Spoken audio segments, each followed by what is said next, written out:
Just a moment.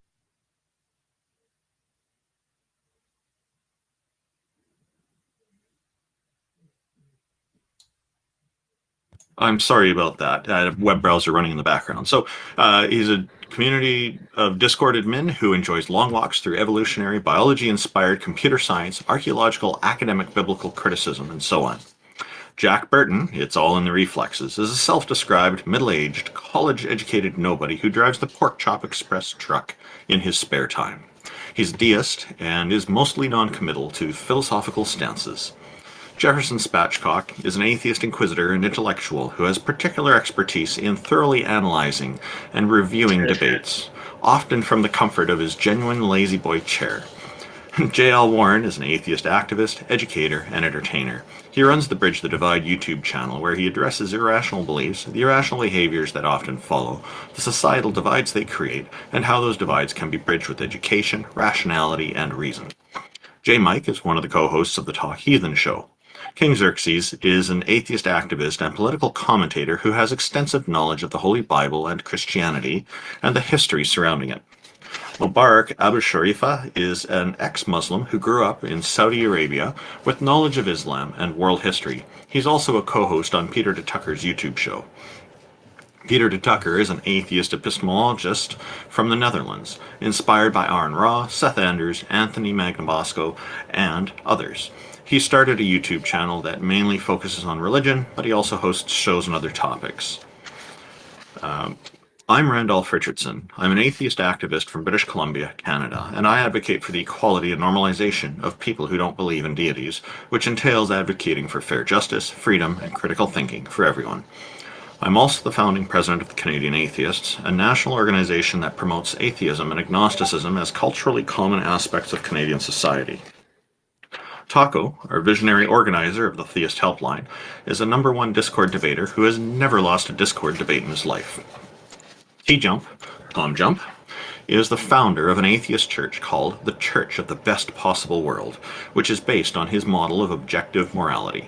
It has the goal of doing what Abrahamic churches should be doing but are not, helping people by providing affordable housing. Thank you, everybody, for joining us, and welcome everyone in our audiences on YouTube and Discord.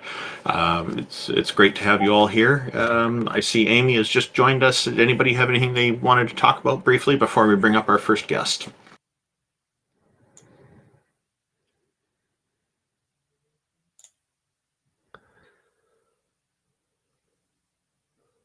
Nope.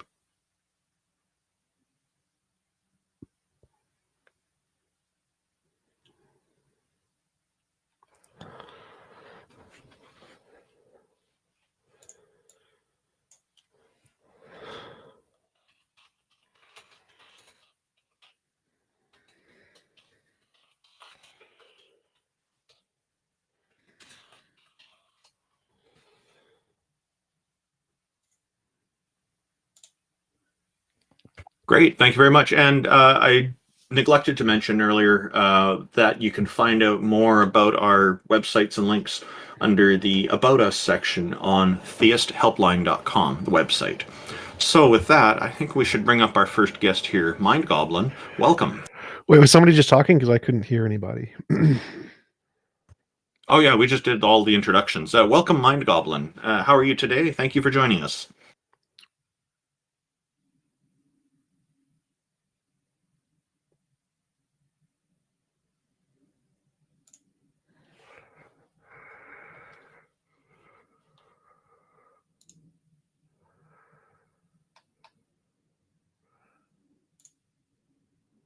I was really hoping we'd hear more about that. Okay. Hey, Taco, I noticed your that was picture interesting. Yeah, I noticed your picture has changed. What happened to you? I forgot to change my name back to Taco before this show, but I have become Jesus. Also, can I just make a point? Maybe it'll trigger some conversation from the crowd, but they love to go after someone who should have spent many, many years in jail for the horrible crimes that he committed, like Jeffrey Epstein. But then the moment that we talk about Andrew Tate was doing sex trafficking and, Had the same type of methodology of working with a woman to recruit another woman. They're like, but no, he's a brother in Islam.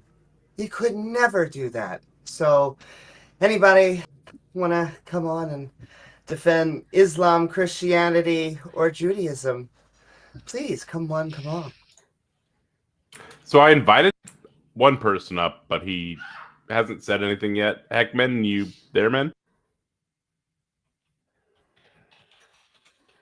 It looks like there's a few people waiting to come up. Yep. Come And on, we've go got ahead, Taco. Rickyism. Rickyism seemed very. Oh, Heckman put their hand back up. Guess not. And then Joyver X. Welcome, Joyverx. How are you today? I hope we're saying your name properly. Oh yeah, you got it right. What's going on? What's on your mind? On my mind right now, I think well, he's mentioned Andrew Tate. He should obviously be in prison. Indeed, If you've seen the Vice That's fair. documentary, it's just facts, and the people saying otherwise, they're just coping. He spoke about how he would use another woman to convince women who were hesitant about doing sex work, like they had fallen kind of in love with him, but they really didn't want to get into that industry. And yet what he would do was he would use another one of his women to hang out with them, get friendly with them, and then try and convince them to go into it. And so once again, that's exactly what Jeffrey Epstein did. That's how he had his woman recruit other girls. Both of them were scumbags, and I really have no crocodile tears for the first, and the other guy should be in prison. But yeah. Yeah, I mean, he brainwashes 13-year-olds to agree with him, and gets the, average dumb. So this is dude kind to of off think he's right. topic. Do you believe in any gods or anything like that? I do believe there is no gods, because there's no way we could actually guess the right god. The chance is like 0. And if you believe That's in any fair. gods, you're just stupid. Because you don't really know if I think can call them that the god stupid, you guessed is correct. Out of all gods, and literally on Earth we have way more than one. So the chance of yours being correct is 0. I think selfish would be a better term. Not necessarily stupid, right? Can't reflect on themselves. Cool. Well, thank you for coming up. We've got Rickyism, who looked like they wanted to debate Randolph. Hello, Rickyism. How are you today? Welcome. Thank you for joining us. Sorry, my mic was muted. Yeah, no, I was just sitting here. I got a question. That just popped up in my head. What do you guys think? How do I think of this? When someone says like they feel the Holy Ghost or like the Holy Spirit overcome them, like what do you think that is? Psychology, like we know of certain phenomenon in the brain, certain kinds of illusions, delusions, misconceptions, fallacies, where people sense and experience spirits. It's probably a type 1 and type 2 error, which is a result of evolution. The fact that if in early human development you heard a rustle in the bushes and you thought it was a lion or a spirit or a ghost and you ran away, you were more likely to survive than if you were skeptical minded and said, I thought maybe it's just the wind, and stayed put and got eaten. Therefore, humans have a predisposition for hyperactive agency detection where they think and feel that someone is watching them, that there are ghosts under the bed, things in the darkness, things that rustle the bushes. That's all it is. That's fair. Well, God loves y'all.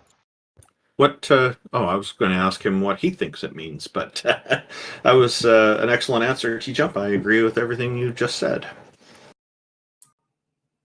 Cool. We've got Glenda up next. Yeah, how's it going? So I'm Glenda not arguing X from hello. Go ahead. Yeah, Um, sorry. You go ahead. Go ahead. So I'm not arguing from like an Abrahamic perspective, so I don't know if I'm like right here, but overall like from more of a Indic or overall like uh, spiritual view, I guess. Do you guys believe like in a soul? I don't. I'm pretty sure nobody here does. But perhaps some clarity on what you mean by a soul would be important. And does it differentiate from spirits? Obviously, you're not talking about music from the 1970s. No, no, no, not that. No. To be more specific, like your consciousness. Like, what do you guys think consciousness is? I think that, well, the soul question, I think that they just misdefined soul as consciousness as soul, right? I mean, it depends. I mean, you can see as like a soul as a higher control of your material self, And or you could also so, call it consciousness. I think they just misdefined it and added a bunch of stuff to it. You said something interesting. You talked about the soul controlling consciousness. Do you think that consciousness needs to be controlled by something else, like a supernatural aspect of something, or like maybe you can delve into what you were aiming at with that statement? No, because for me personally, it's like it's pretty fascinating to have something such as consciousness, you know? Like I'm myself and my experience, my perspective on life never really like the thing controlling me, or like what I am, like my experience, right? It never really changed even though my body changed. And it might just be an illusion that I am always the same, like or like my consciousness is always the same. It might be illusion, but it feels like really real to me, you know? So how do you guys tackle like the issue of, I mean, it's like it's I guess it's more of a how do you call it, like mind no wait, yeah, like philosophy of mind, but I think it also comes back to like what a lot of people describe as God, or that well, soul is inherently connected to God. if I could just So, say, go ahead, Amy. there aren't souls. There were soul stones, but now they're useless like paperweights.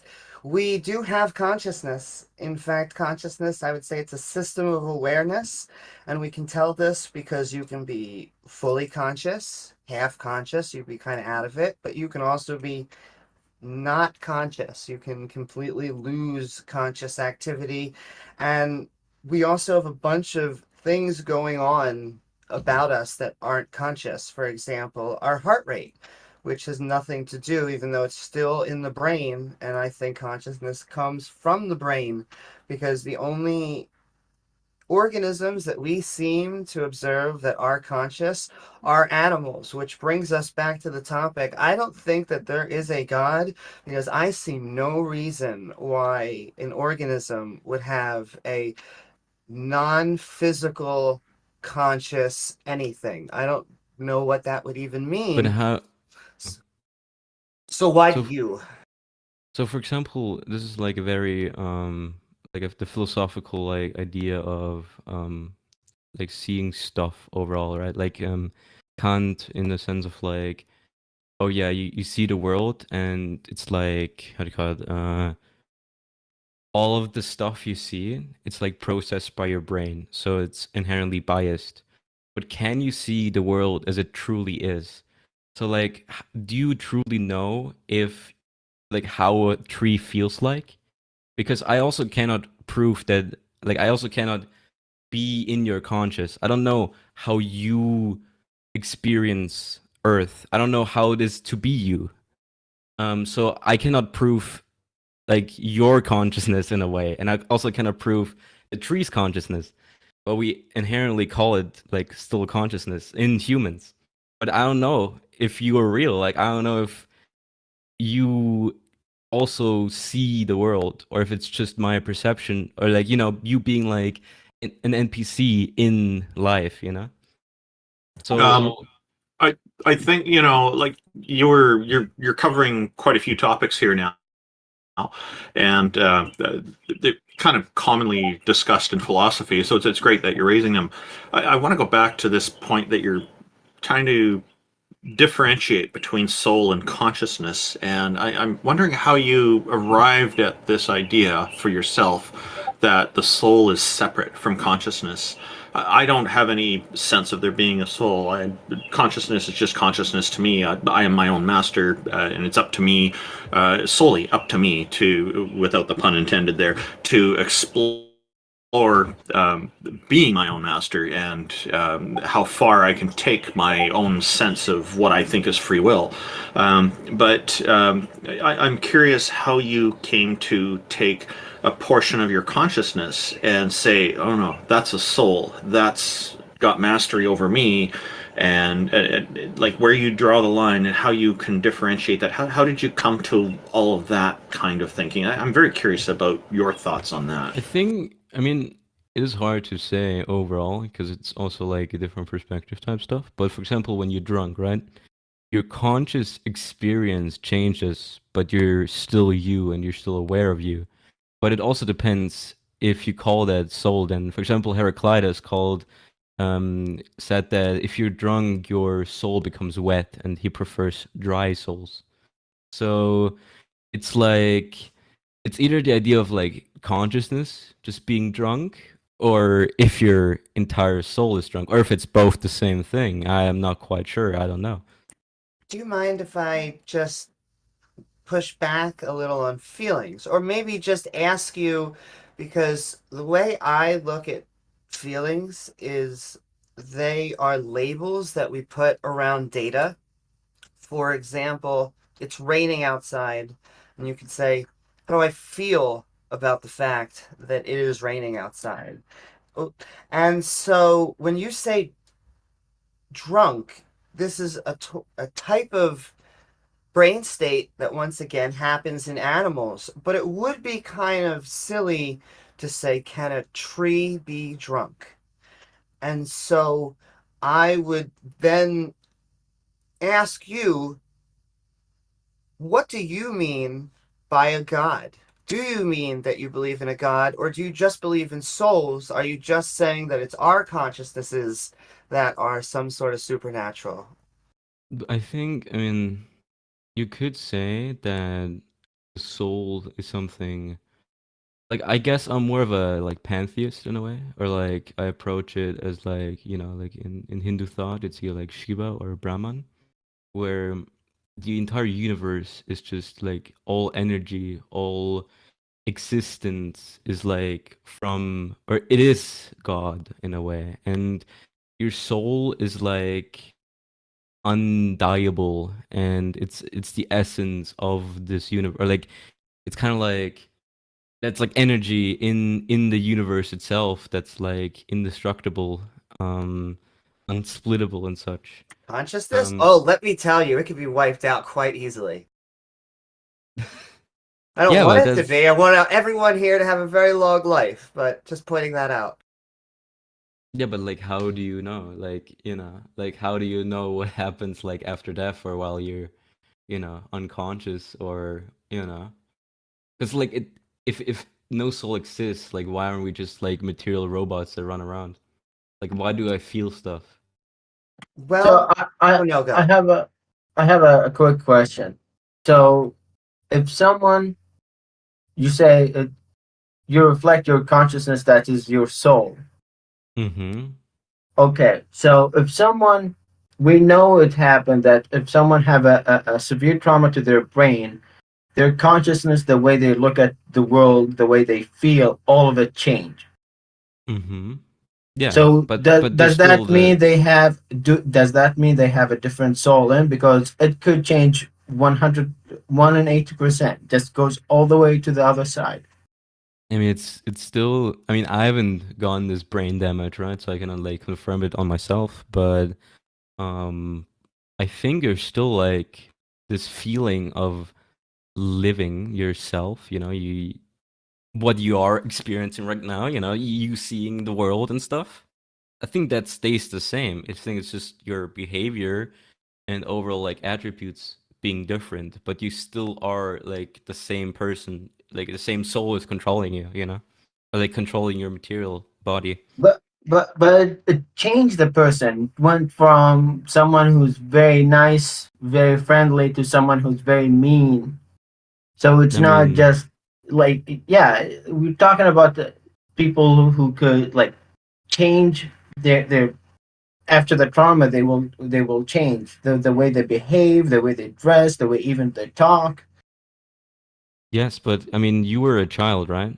And as a Yeah. child, you liked, I don't know, probably liked other stuff than you like nowadays, but it's still the same experience, right? Like you still feel that you are in control of yourself, like the same thing that, you know, you control the body that changed, yeah, but you as a controller, that is the same, you think, right?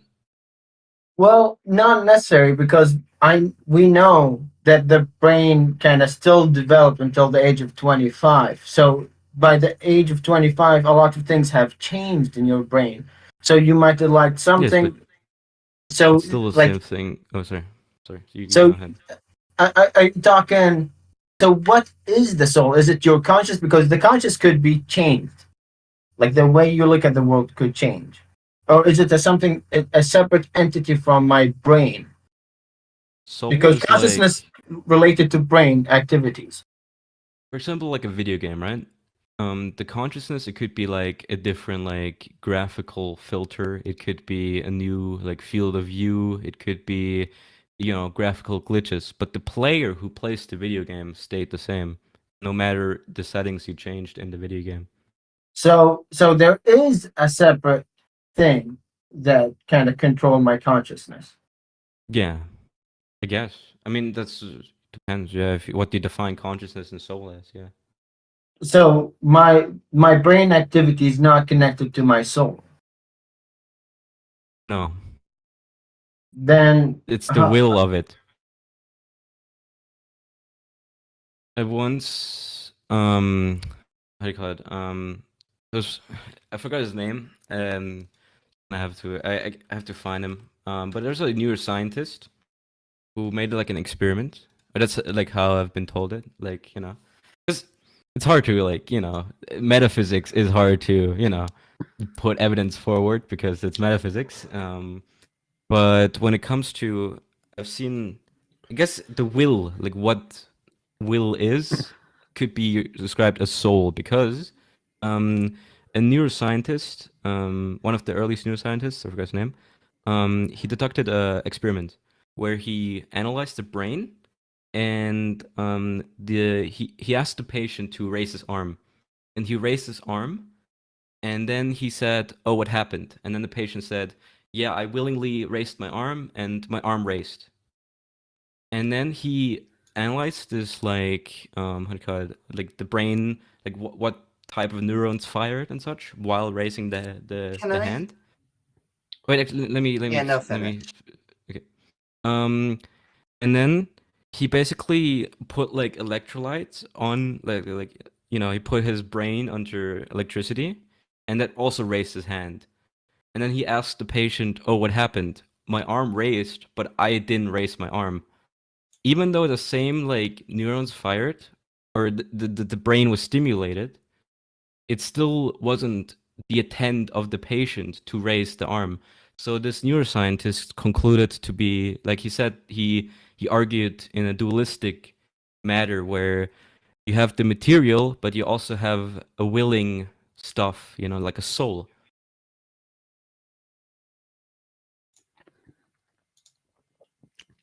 So that's actually false. So there's different parts of the brain that activate when you do any given action.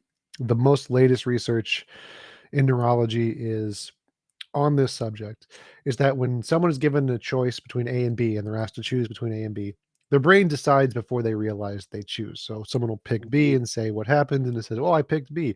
Actually, that's false. The neurologist can look at your brain and know what you're going to pick before you pick it and before you realize you've picked it. So we know that's false. That's the consensus in every field of brain science, neurology, psychology, cognitive science, philosophy of mind, every single one of them. Consciousness is a physical process in the brain. There's no evidence of anything else. And it's not that it's hard to produce evidence of metaphysics, it's just there isn't any. Metaphysics would be really easy to produce evidence for if it existed. But since none of the models make testable predictions, they're just garbage models. So the problem isn't that it's hard to make evidence of metaphysics. The problem is that the people who want to believe there's more stuff than physics just have none. And so the consensus of every academic field is consciousness is a physical process in the brain, and there's no evidence of anything else at all other than people's imagination. They like to just imagine there's other stuff when there isn't. And that raises another question. I get what you mean. Like it's I haven't looked that deep into like that this neuroscientist. I just knew about that story. But let's say one something. But before, like when you said, oh yeah, do you believe in free will then? If your brain already knows like what it's gonna do, No. There's you no don't such believe thing in as free will? free will isn't even a coherent concept. Okay, okay. The second thing is,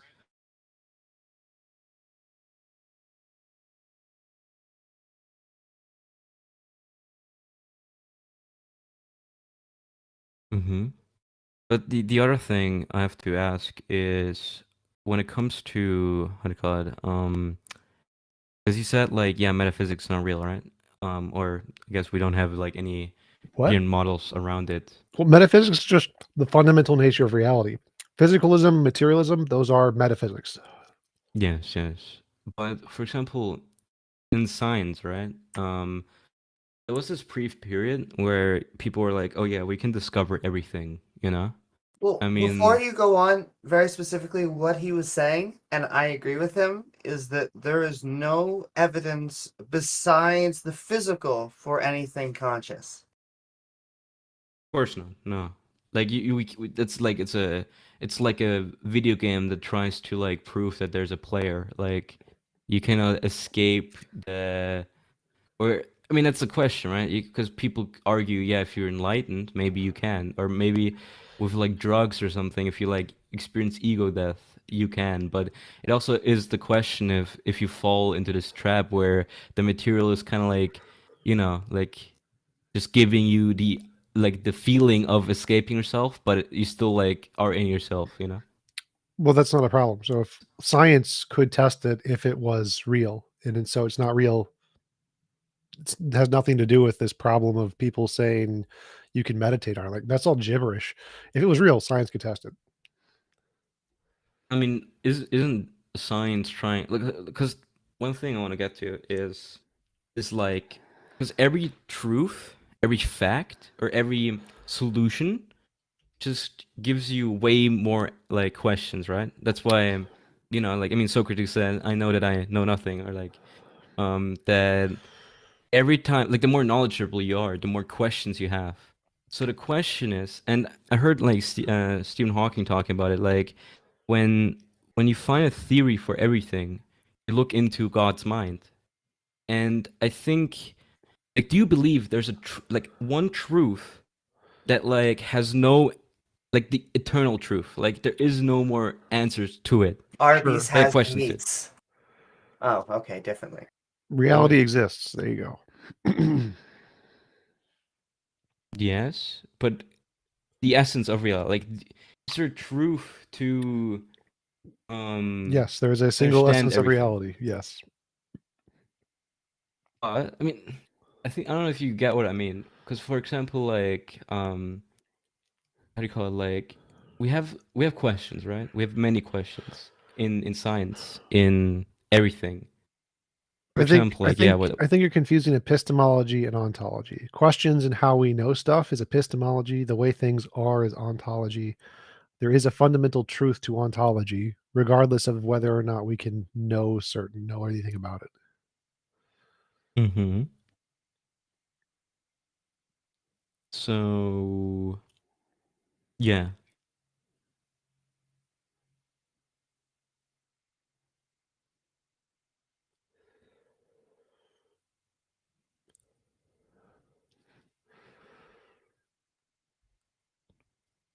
Is there a follow-up question to that?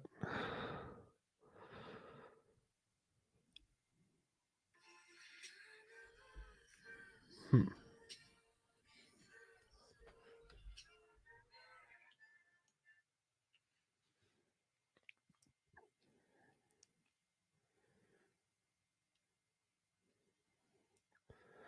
Is anybody saying anything? I just can't hear them.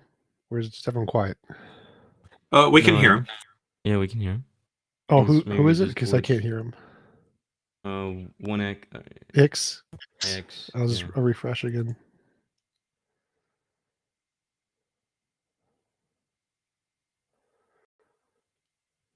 Enough about what goes on in brains to be able to address, like the neuroscientist is looking at which neurons are firing, what's going on in the brain when some mental experience happens. And we don't find any phenomena, contrary to what you were claiming, we don't find any phenomena in our mental experience that isn't accompanied by neural changes in the brain. So it's very difficult to support the conclusion, if not impossible, that something's going on in the brain that's not to do with the neurons there. You understand that?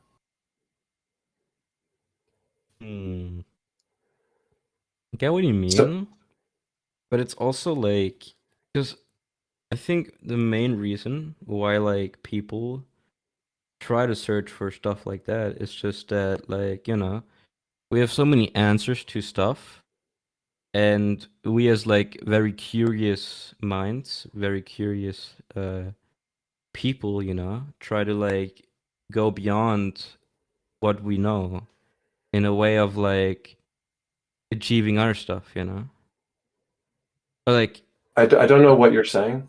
I yeah, think what that I'm saying is like, the original claim is you said that we have souls and that the souls are who we are and that the soul is not it accountable depends what for we by the are. I brain. mean, In depends. fact, can I ask two specific questions?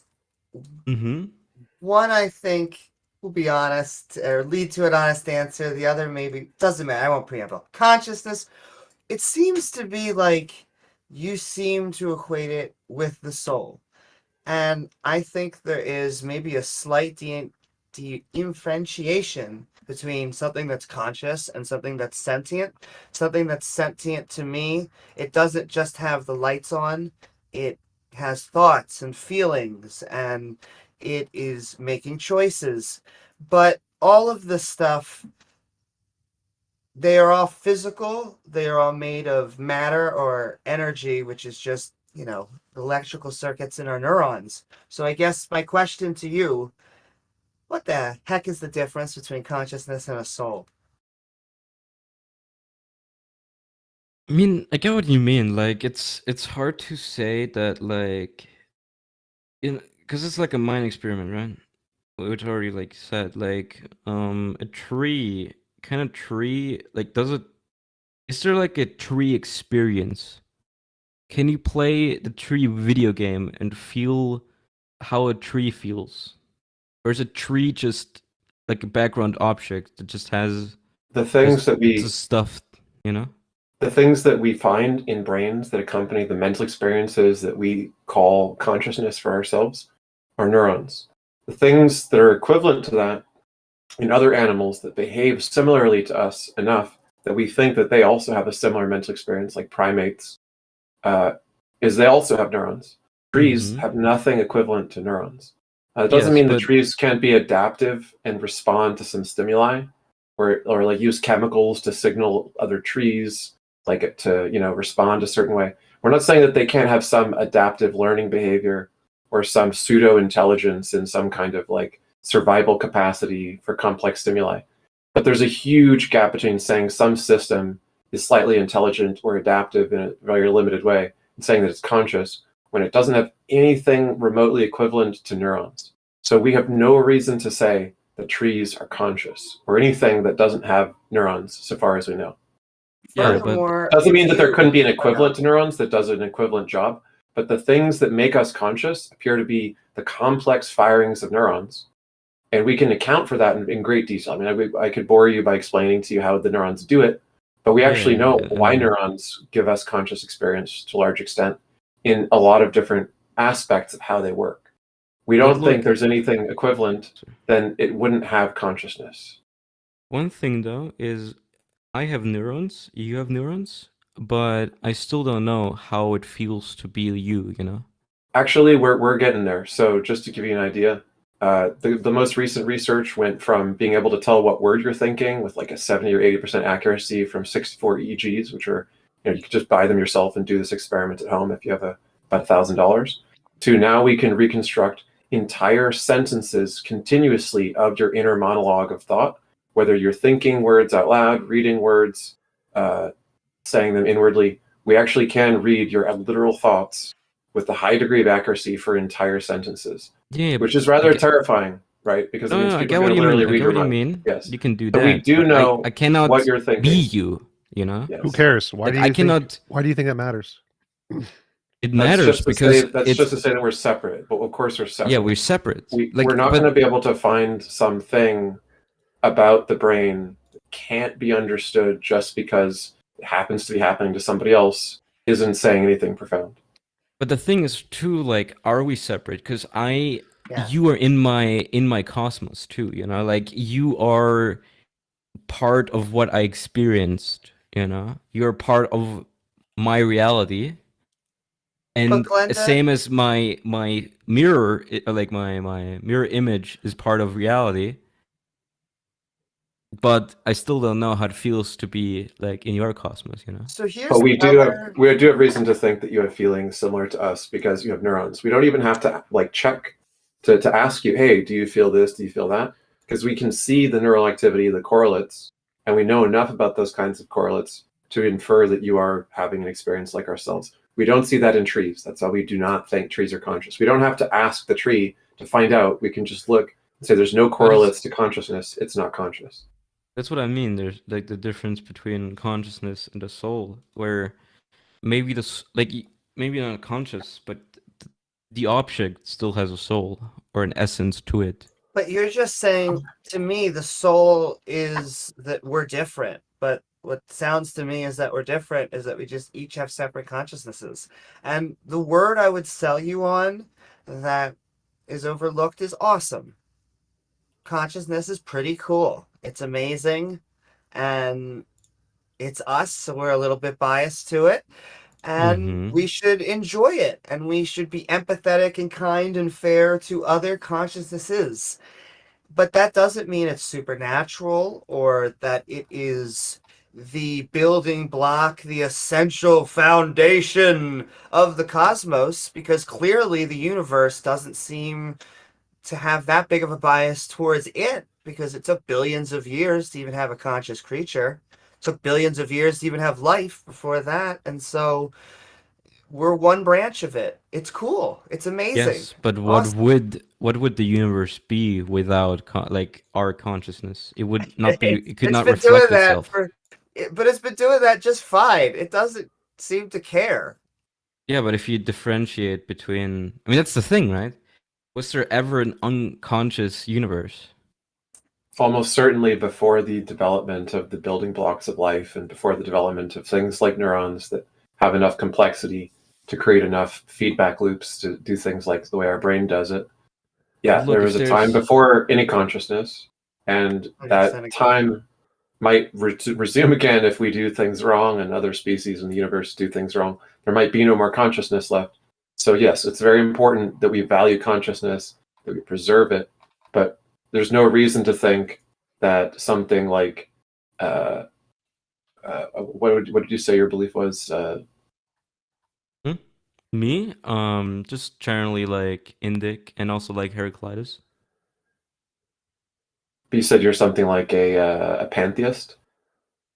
In a way, yeah. Okay. But I mean, it's very broad, right? What Well, a pantheist is. Sure.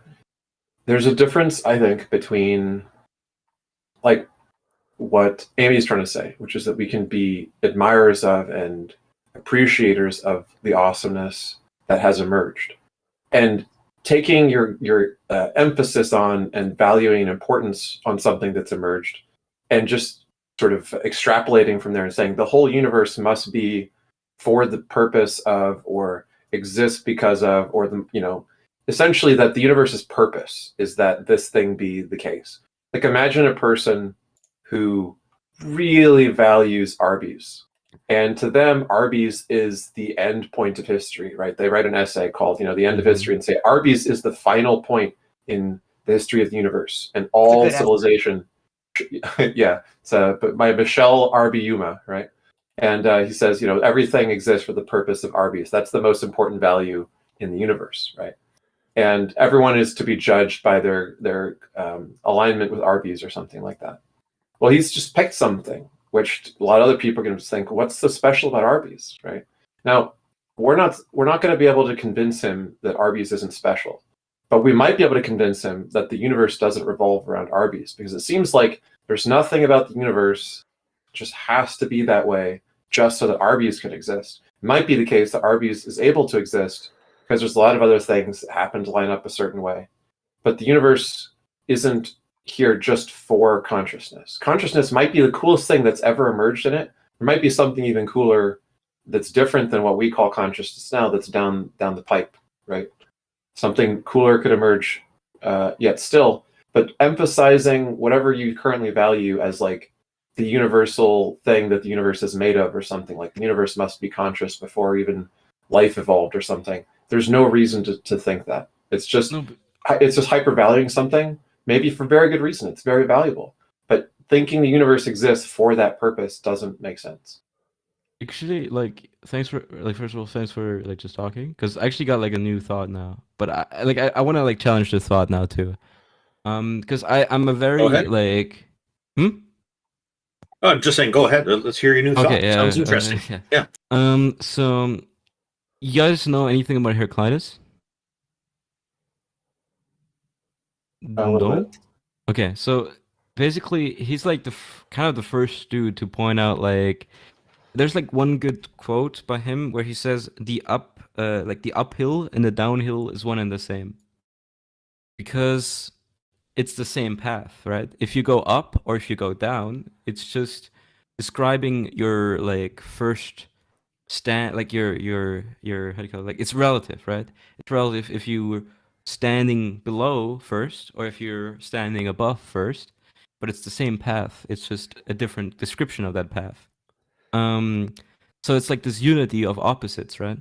And if there's an conscious, then there's also unconscious, right? We can agree on that, or we agreed on that, right? Like humans or mammals or insects maybe are conscious, and then like a tree or a brick, like I think we could say a brick doesn't have consciousness. So do you have conscious and unconsciousness, and they're inherently intertwined because No. but then also there's the no, there is the thing though. Oh no, so like you can the have unconscious. everything in reality can But be let me speak. Well, I just want to like because everything in Yeah. reality could just be not conscious, or everything in reality could be conscious. They don't need to both exist.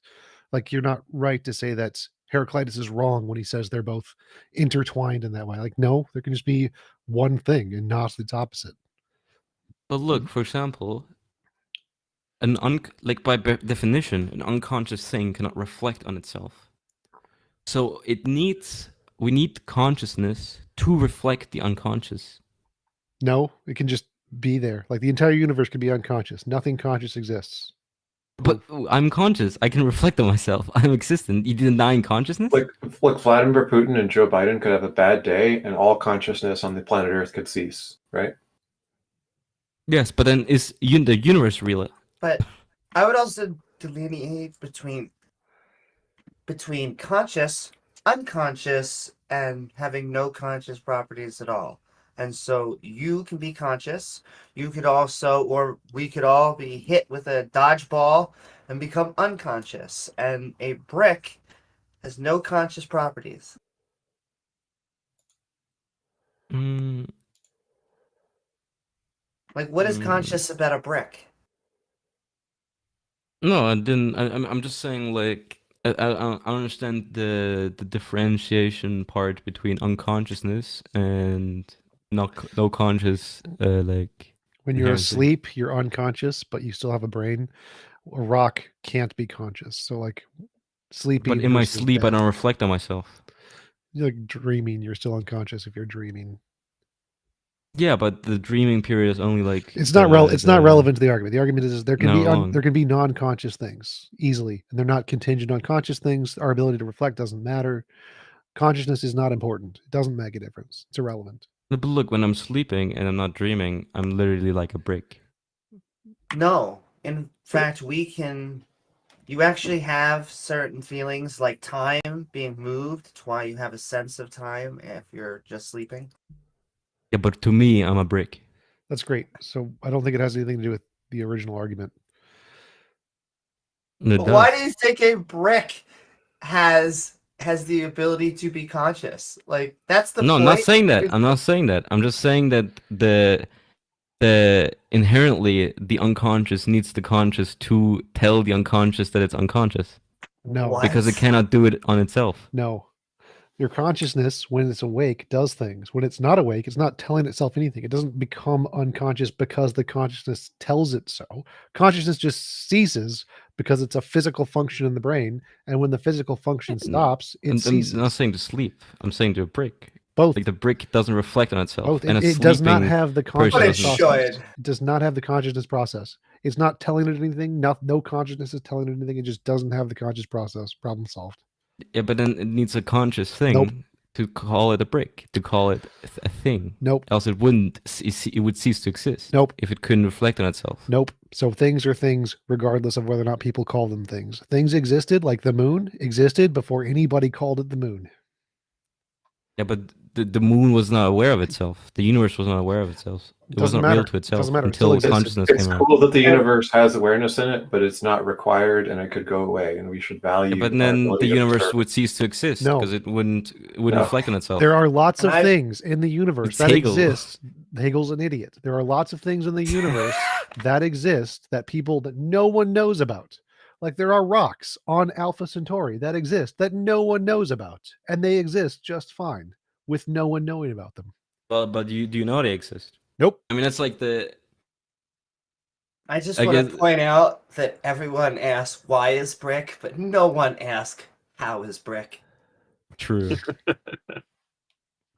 That's a yeah, no, but like yeah, like how does a brick feel like? Can you achieve that like idea? Linda, I I think think, we're- it seems to me that you're putting a lot of importance on perception of things to justify that they exist. And what TJump was alluding to is that they exist regardless of whether we perceive them. Why do you think that our perception of things is so important to their existence? Well, because then we are aware of their existence. But that's the thing, right? Because we cannot prove or disprove this because we cannot just have a state of non-consciousness and just be like, oh, how does stuff feel like now? Because then if we ask the question, we're conscious again. It's like an inherent like non-provable thing. We already in we either already way. disproved this. What do you think about things existing before you were born? I You mean, couldn't perceive them at that point. yes, but I can perceive them now as a past thing. That doesn't make them. And so, if you were never born, are you implying that they never would have existed? To me, no. Do you know? Okay, this is good. I because, am you know- like my deception is what I see of the universe. Oh, okay. So this is about your perception. You're not saying that your perception of it magically makes it all exist. You're just saying this is only your point of view. Okay, I'm sorry if I misunderstood earlier. So, So, what yeah. about the universe before life? Well, I don't know. It didn't reflect itself on me, but maybe it did. Maybe my soul what was does it- already there, and the characteristic of my soul was already there. What Maybe what there's a does it mean to you Glenda-ish when you say person. Yeah. With all due respect, just saying maybe, like there's no reason to just say maybe and not have any support behind anything. Like we're kind of No, just meandering through maybes. You've got a lot of gaps in your worldview that you can't fill in. Sure, yeah.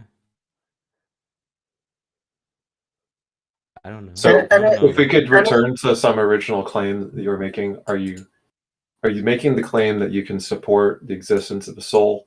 Because it doesn't seem like you've had any evidence or arguments against the consensus of neuroscientists and others that there's no need for a soul to explain human behavior and that the brain is sufficient to do so.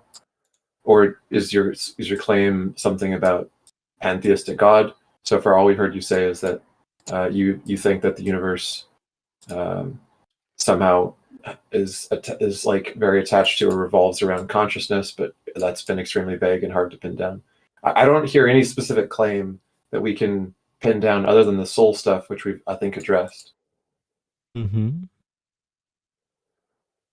I mean, I it's probably very, how do you call it? It comes from this point of view of me knowing myself, and it's very magical. It's a very magical thing, and I just feel like I cannot describe it through materialistic means. But you could have so like a lot of people have a like a spiritual practice or an exploration of consciousness or whatever it is that you want to do without having a supernatural belief attached to it. What you can explore between the confines of your own skull, your psychological experience, can be a very deep and fulfilling thing to explore without drawing irrational conclusions from it about the nature of the universe, right? I think So one what thing makes you think that you need to take your psychological journey and extrapolate and make sort of baseless claims about the universe? Because inherently, I think a lot of like, atheists or agnostics, I don't know, like, I think one inherent thing is, how do you call it? This idea of like that God is something. And I don't think it's really true. I think like what gods or like God or gods are kind of made for. Like I see it as a metaphorical thing. For example, the essence of for example, like the essence, like Greek dudes, right? They were like, "Oh, hey, I'm drunk." That means like Dionysus, who invented wine, kind of takes over my body. And this entire like metaphorical thing, it describes a thing. For example, in Hinduism, the no real Hindus believe that like the gods look like this or like a god looks like this. They don't describe Shiva as having blue, like this and this facial Blue skin, features, and yeah. yeah, and this and this aspect. No, and that's the reason actually why they carry so many things. Like no, that's the reason why they have so many arms. It's not really there for the arm's sake. It's just there to hold the symbols. Okay, Because so I could tell you the atheists don't believe that gods and goddesses are things. That's definitely out of our purview. It's usually the theists who do this, and many of us are going based on what theists tell us of their deities. Their god is this, their goddess is that, and they're telling us that we should believe, and that's what's going on. And the problem that we keep running into is that nobody's been successful at providing some convincing argument for why these deities are part of reality. And that's kind of where the struggle is, and I think that's kind of what you're noticing there. So when atheists are talking about God as a character or a goddess as a character that interacts with reality, we're trying to respond to people who say that these characters are real, and we're trying to understand it and trying to find some aspect of it that is real. And so far, the problem is that, like, what theists run into a lot is that a lot of us are not just taking them on their word for it. We want something that fits with reality, that comports to reality. So this comes across as materialism sometimes, or empiricism, or some kind of logical argument on it, depending on what the criteria is. But again, we're not finding it. So I think that's what you're noticing when you're talking about atheists are talking about deities as things. no, no, actually no. I think no, misspoke there. I think a Okay. lot of atheists believe that all theists believe that God, in a sense, is a thing. It Like I'm not sounds more like saying what you you're believe. describing is atheopaganism. You're basically saying that you think it's interesting and worthwhile to talk about No, no, gods in a let me metaphorical speak. sense, which Let is me speak. compatible with No, being an atheist. There's a term for it. It's no, called atheopaganism. let me speak.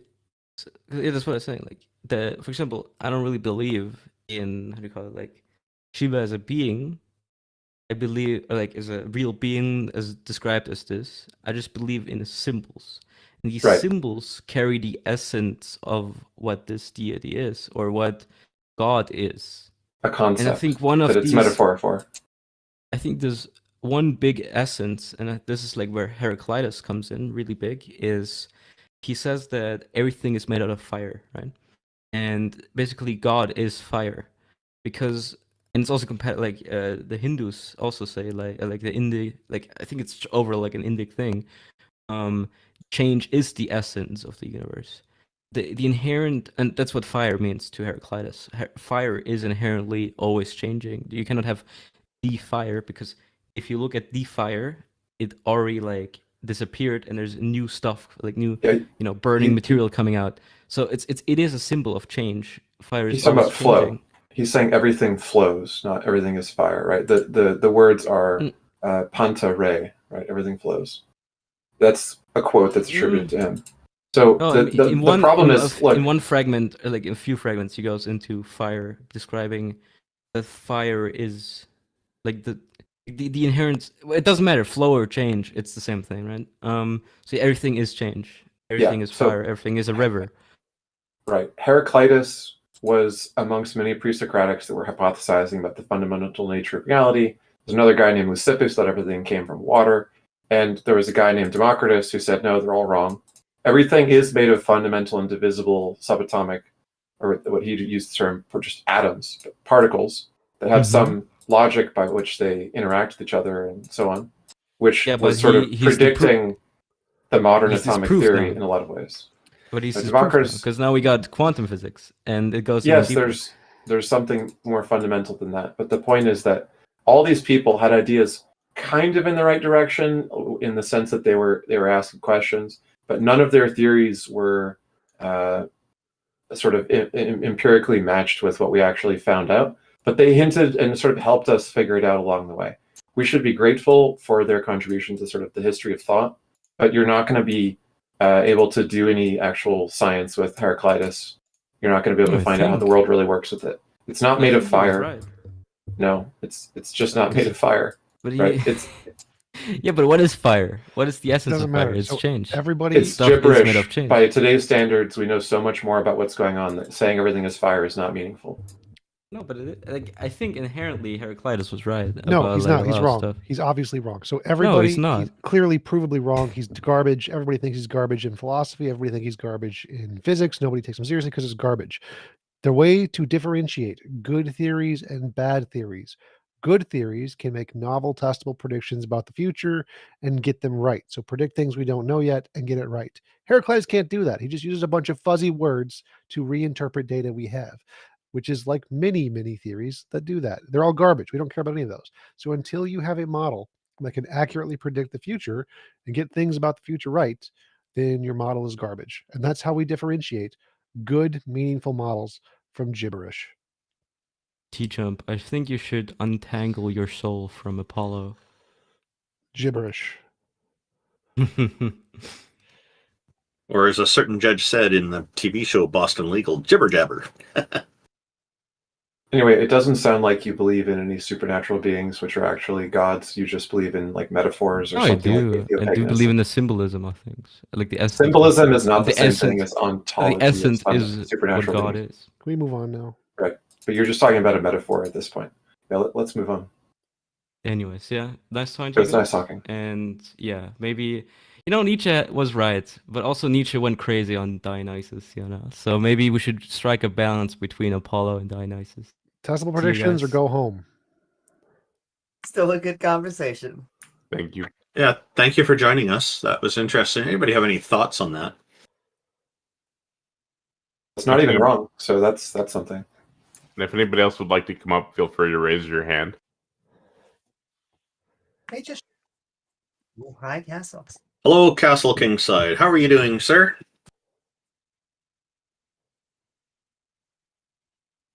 Good. What's on your mind? Oh, I can't hear him. I'm going to refresh.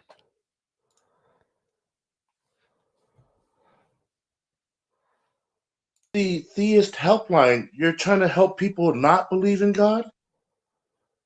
Yes, sir.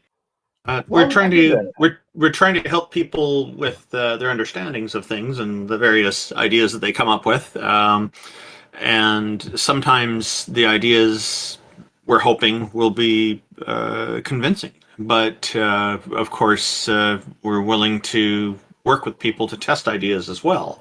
Did you have an idea in mind? Yeah. Did you know that God is working in this chat right now? Do you have any evidence? Yeah, I have the evidence. Does he have mod powers? Does he have mod powers? Ask it for a friend.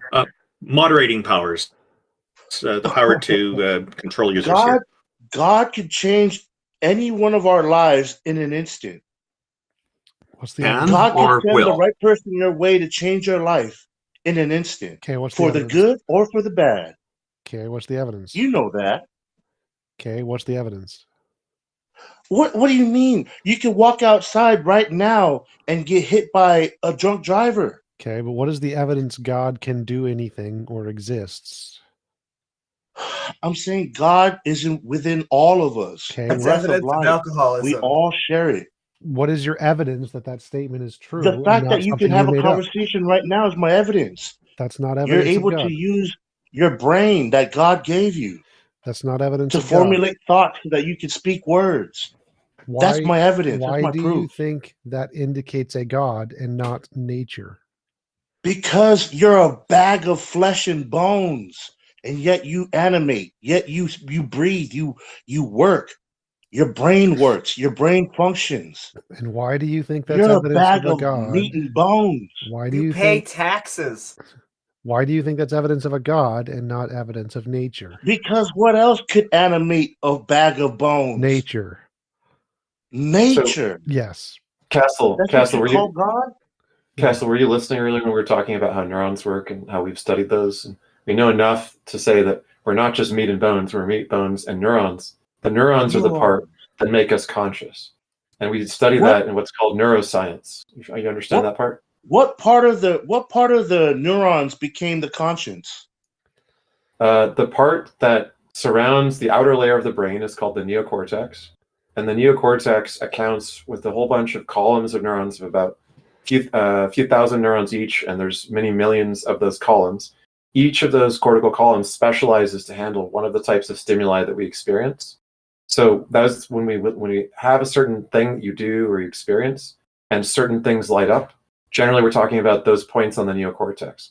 So that's the part of the brain that's special about humans and primates that earlier species didn't have.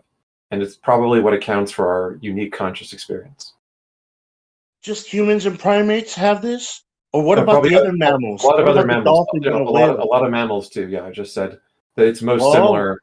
What about the reptiles? Do they have this ability to think too? Probably, yeah, because we observe some of the stuff in birds who are descendants of reptiles, and like a common ancestor in like the Triassic, with the earliest common ancestor between us being called Cylodonts, which is a common ancestor between reptiles and mammals. Cylodons. That almost sounded like the Slee Stacks from Land of the Lost. That's nice. What's your evidence? My evidence is you. When you look in the mirror, who do you see? Myself. You see a creation. No. You were created. How Obviously. is that evidence of God? All of that can be explained by God nature. is the ultimate creator. No, he's not. God created all of this. No, he's not. He created this whole foundation for us to play out here. Nope. On Earth. That's your imagination. You imagined God. did those Imagination? things. No, you're a part of my imagination now? I think I'm talking to you. No. Unless you're some kind of No. clever AI bot I don't know about. You imagine God did these things. Now, I want to know why you think your imagination describes reality. So you need now to show me why this thing in your imagination that you call God, which you imagine created the universe, actually did it. What is your evidence he actually did it? And this isn't just a figment of your imagination. Did you know that your thoughts become your words? Your words become your actions. Your actions become your legacy. How is this You're going to be evidence? remembered for all the things that you said and did in this life. Okay, how is this? Someone's going to remember. How is this evidence that the thing in your imagination that you that's call my God, evidence. How? That's my evidence. How? Because God spoke everything into existence. I don't think you're with the understanding. simple word of God. So That the idea, just to clarify, Cassidy said, the idea that God speaks things to existence actually doesn't originate in the Bible. It originates with Ptah, and Ptah was an Egyptian deity that predates the Hebrew Bible. The idea that God speaks things into existence is a literary idea that comes from another piece of literature, namely like the Ptah scriptures.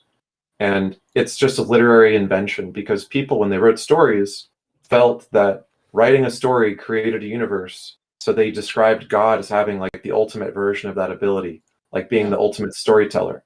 However, Exactly. there's no reason to think that this metaphor for being like an all-powerful storyteller is the way that anything actually works. How does it work then? Randomness, Well, chance, luck, we coincidence? think that the quantum mechanics, which we observe, are arising from quantum fields, which are the background that's necessary for quantum mechanics to work. And we think that the beginning of the universe probably emerges from an imbalance in the metastable quantum vacuum. So there's papers on this that can account for the emergence of the early universe from a metastable quantum vacuum. In other words, a universe from nothing spontaneously does actually make sense if the nothing was a quantum stable vacuum. So that's what you call God? A quantum stable vacuum? No, it's what we would call the original conditions necessary for the universe to self-organize and emerge from it. Who? Listen, I'm not trying to be mean here, but who really talks like this on the street daily? Who cares? Scientists.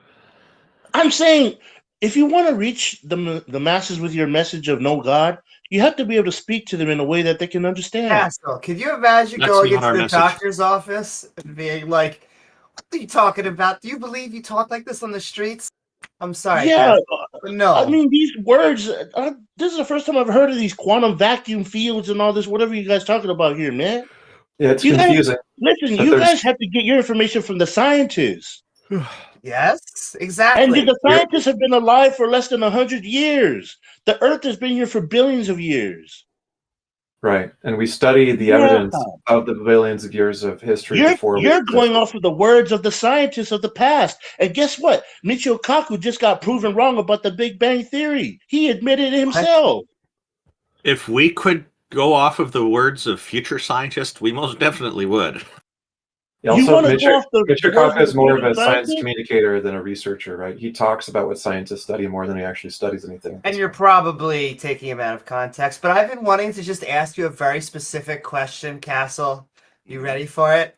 Yeah. Have you ever looked at the trees? Have I ever what? Looked at the trees. They're just, I don't know. They're so beautiful, aren't they? Looked at trees? Yeah. Yes, of course I look at the trees every day. So beautiful. I feel like that's what the argument's been for like the past little while now, but it's been fun. I'm enjoying it. Listen, to see the beautiful blue sky and all the white clouds and the golden sun and to say that there's no God, that was the saddest part of me being atheist. I had no one to give thanks to for all this beauty and splendor. That's the saddest part. Why do you feel it's important to give thanks to somebody? Because Why I'm can't you just enjoy it for what it is?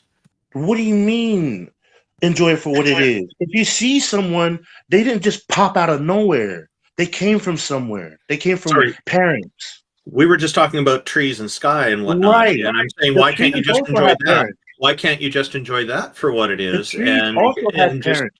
and just live without the stress of having to thank somebody for everything? Well, how is it stressful to give thanks? Because it's an action you have to take. Wait, no. It's something that we give. We have gratitude. We're grateful for. You're not grateful for anything? I'm grateful for certain things in my life, but I'm not grateful for the sky being blue and the universe existing. It just is. What are you grateful for? Nothing. I'm grateful for nothing, and science is grateful for nothing because it doesn't care. It cares about reality, not gratefulness. Gratefulness What? doesn't matter. The reality is we're here. I'm grateful to many of my friends for the things they've done for me, but this doesn't require me to be grateful for the universe existing. Are you grateful to your parents for having you? Nope. No. Well, there you go. We found the problem. How is that evidence? Why is that a problem? The point is that people's attitude about how grateful they are is going to vary, but it's not going to give you some fundamental truth about the universe, whether you should be or shouldn't be grateful, whether the universe is or isn't the way that it is just so that you could be something that you're grateful for. You could be grateful for something that doesn't have to be the fundamental nature of the universe is designed to make that thing happen, or that there's some intelligent creator that you can give thanks to that will verbally recognize what you're saying. You know, that's funny because God sees right to your heart. You don't have to say a word. God already knows your heart. You know what? You haven't presented any evidence for why there is a God. You've just said that we should be grateful. I just told you. The fact that we're having this conversation right here and right now is my evidence. How? The closest thing you came to like making that God created you. I believe the magical You believe potato that. created you, and the magical potato is allowing us to have this conversation. Where's that potato at though? It's in magic. It's in his garden. Magic land. It's the magical potato. Magic land. He has a magic It's garden in a that's different invisible. dimension. It's in the Matrix. You guys believe in the Matrix over God, right? No. Why aren't you grateful to his magic potato? No, why are you grateful to the magical potato? I'm not grateful to a magic potato. That's what the other person said. Yeah, that's right. Because the Don't magical you think potato it's allows the silly? conversation. The magical potato is what allows all of this conversation to happen. The fact that we're having this conversation is evidence of the magical potato. So why aren't you grateful to the magical potato? Because the magical potato allows you to exist. When you look at the mirror and you see just yourself, made that up. Did I? You made that up. But I just provided evidence. I gave you the evidence of our conversation and told you that this is evidence of the magical potato. You pray to the potato. Also, I don't pray excuse to a me, potato. that is insulting. We have had at least 12 to 13 people die for our potato. I don't know about this potato that you speak of. Do you think? Is there a doctrine? Is there some kind of book that I can read about this potato? Yes, Harry Potter. Find out more about its features. Harry Potter. They have Its entire qualities? sections actually of it at Barnes and Noble. Barnes and Noble, huh? Look, man, I've already been to the dark side of the moon with you guys. I was already an atheist. That was years ago. So Castle Kingside, the point is that there's exactly as much evidence for God as there is for the magic potato.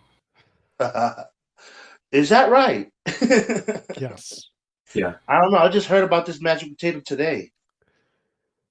Okay. Well, it's the greatest. So the point is, if you don't believe in the magic potato, and if you don't believe in 99% of all religions, why would you believe that your religion is different? Because just because you don't believe in something doesn't mean it's not true. Yeah, but if there's no evidence to support that it's true, then you're not justified in thinking that I it's told true. you, you're my evidence. You're my evidence. No, that's evidence of of the God. magical potato. Why do you think you existing is not evidence of the magical potato? Because I don't believe in a magical potato. I don't pray to a potato. Okay, but I pray to I the don't creator, care. the I one don't that care. created everything. I don't pray to I your know you God. don't care. I don't believe in your God. So I does that mean know. that you existing isn't evidence of your God? What did you say that again? So you said you don't believe in the magical potato. Therefore, Right. this conversation is not evidence of the magical potato. Now, I said, I don't believe in your Sky Daddy. Therefore, this conversation is not evidence of your Sky Daddy. Oh. But yet you're going to try to convince me of something else? It's the quantum vacuum and all this other stuff? No, what I'm trying neurons to convince you of is that you said this conversation is evidence of a God. And then I said this Yeah. conversation is evidence of a magical potato. And then you said, no, it's not, Yeah. because I don't believe in a magical potato. And then I said, Oh, okay. So your version of God is the magical potato. No. That's your God. no, pay attention. So, Huh? so the point I'm Let me try no, again. no. Speak again without the nerdy words. Okay, so you claimed this conversation is evidence of God. And then I Right. claimed this conversation is evidence of a magical potato. And you said, no, it's not, because I don't believe in a magical potato. The fact that you don't believe Oh. means it's not evidence. And so then I said, Okay, so I don't right. believe in God, which means this conversation is not evidence for God, just like it's not evidence of a magical potato. So everything you claimed was evidence for God, I can claim as evidence for a magical potato, which you were right when you said I just made that up. So the fact you that you did. can claim your existence and this conversation is evidence for anything you just make up shows it's not evidence at all for the potato or for God. It's evidence of neither one. Is that right? Yes. Just want to quickly mention, I've put a poll in our YouTube chat. Are you grateful for the universe existing? It's not over yet, in case people want to get their views in there, but so far, 60% say, no, I don't need to be grateful. 10% say, no, I'm very unhappy about this. 0% say, yes, the universe needs me. And 30% is other with optional comments. That means the majority of your listeners are atheists. I feel like there's a joke in No. Douglas Adams that says something like the universe is regarded as a mistake or something like that, or quite a bad idea. Yeah, actually, that quote, just quickly, in response to our guest here, no, it doesn't mean they're atheists. It means that our audience doesn't feel they need to be grateful to the universe. That's all it means. And the quote was actually brought in, that you mentioned, Ix, by Blastermaster80, saying, the story so far, in the beginning, the universe was created. This has made a lot of people very angry and has been widely regarded as a bad move. Yeah, you're right. I think that's Douglas Adams. It's a classic, yeah. Now, I'll just say personally, I am grateful for the existence of the universe. However, I don't think that, other than being psychologically beneficial, that's essential in any way, or tells us about the nature of the universe. And I don't address that gratitude to a supernatural being. Now, I can understand from my past when I was a theist, and I did sort of think in terms of gods and goddesses and so on. I can understand the sort of psychological experience of wanting to address it to somebody, or even that it might feel better or more psychologically satisfying to address it to somebody. We have a very strong cognitive bias towards anthropomorphizing things and imputing agency as the explanation for things. In other words, thinking that if something happens, like a rock falls, someone must have pushed the rock, right? But we find lots and lots of things that don't have any intelligent cause behind them. And I don't think we should limit what we could be grateful for to only the things that must have a conscious designer. Because we can just be glad that we are fortunate without needing to address it to some party and say, thanks for pushing the rock, Sky Daddy, or whatever. You can just say, I am so glad that rock didn't fall and kill me when it could have. It landed right next to me and didn't kill me. That's really fortunate. I'm glad to be alive. I'm grateful. It doesn't require you to address to somebody, and whether you're grateful or not, it's just a psychological fact. And that's being grateful for the situation. Yeah. You're grateful because your life was spared? You're grateful to be alive, yeah. Right. But the idea of being spared, you're already kind of importing the idea that it was spared by some agent, right? So wasn't it? No. The fact that the rock didn't crush you when it could have is a matter of luck. Luck? I don't believe in luck. I know you don't, because what your worldview entails is that everything is for a purpose. There's some plan behind everything, etc. Right? Yeah. Everyone has a purpose. Yeah, right. So there's a number of psychological phenomena that seem to underlie this tendency of thinking, and it would take a while to familiarize yourself with those. But I think that if you did so, you would come to the conclusion that what you're experiencing is called pareidolia. Pareidolia is like, you've ever looked at a cloud and thought that the cloud looked like a sailboat or a dragon or a tree, and you look to the person beside you and you say, do you see the tree? And they go, no, I see an octopus. Why do you think it looks like a tree? Now, which of you is right? Is it an octopus or is it a tree? No, that's just evidence that we're unique. Everyone has a unique soul. No, but the point is, there's no fact of the matter about what the cloud is. Yeah, it's open to your interpretation individually. Exactly. You're interpreting something as though it is what it resembles to you. But the fact is that there is no tree or octopus in that cloud. Because what your brain is doing is it's seeing a pattern, even if there is no pattern. Because our brains are very good at spotting actual patterns. Like, you can spot that a cheetah or some predator that's going to eat you is likely to do so. But you also imagine that things that are not going to eat you are animals that are going to eat you, which is why you might be terrified of everything that, makes a little noise at night. And being paranoid is okay. From an evolutionary standpoint, your ancestors could be hyper paranoid and think that things that weren't there were scary, Because if they ran away, it at least kept them alive some of the time when something actually was dangerous. So that's why we have this very hyperactive ability to see patterns, right? Is there's no downside to our ancestors being super paranoid, but there's a big downside to our ancestors being insufficiently afraid, right? So we've developed this hyperactive seeing of patterns that aren't actually there. But when we see it in extreme cases, we say that person is mentally, disturbed. That person thinks that everything's out to get them, or that person thinks that there's aliens in their tea kettle, or that person thinks that the government is controlling them through the radio waves or something like that. People who are paranoid and who believe things that are not there are there, we call crazy. But in very mild versions of it, it's just a common everyday thing called pareidolia. And that's what most theists who believe that everything is God's plan are doing. They're imputing things that happen close together as God had a plan and did all these things for some reason. It's also where we get things like Jesus toast. Jesus actually isn't showing up on your toast. Right. Yeah, I get it. Look, the thing is, I'm not paranoid, okay? My ancestors were not paranoid either. We're warriors. We're brave. And that was before we read in the Bible to fear no evil. You see? Also lovers Now and we're nurturers. really not paranoid. Now we really believe that everything is for a reason. Everyone has a purpose here. That's what we believe, man. So, Castle, have you ever thought about studying how consciousness works or how the brain works?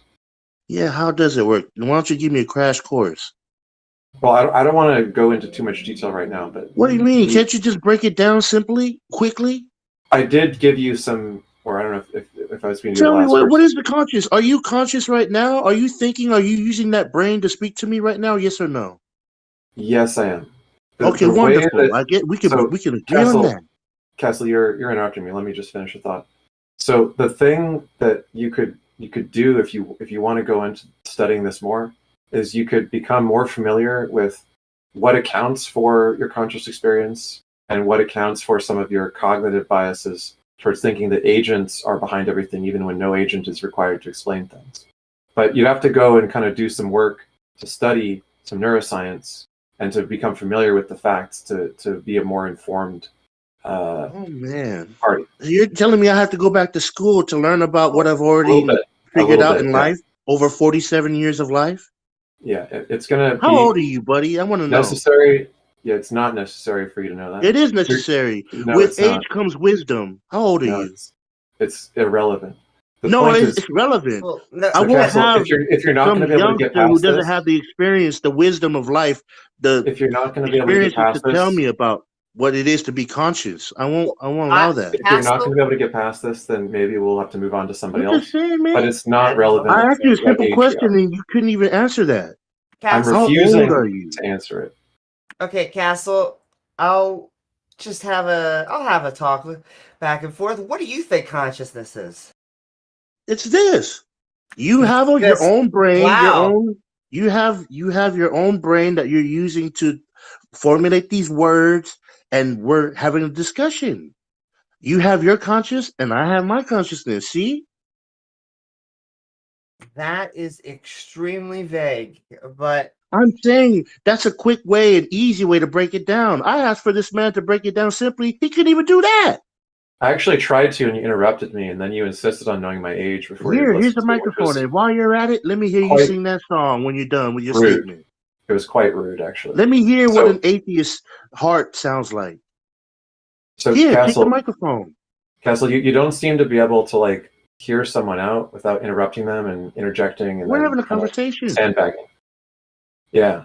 So, in the case of neuroscience, for you to understand some of these issues, you're not going to be able to get it all from us in this conversation. You're going to have to be curious enough to want to know what's true and to go out and start doing some reading and doing some video watching and learn for yourself. Would you be willing to try that? Other people?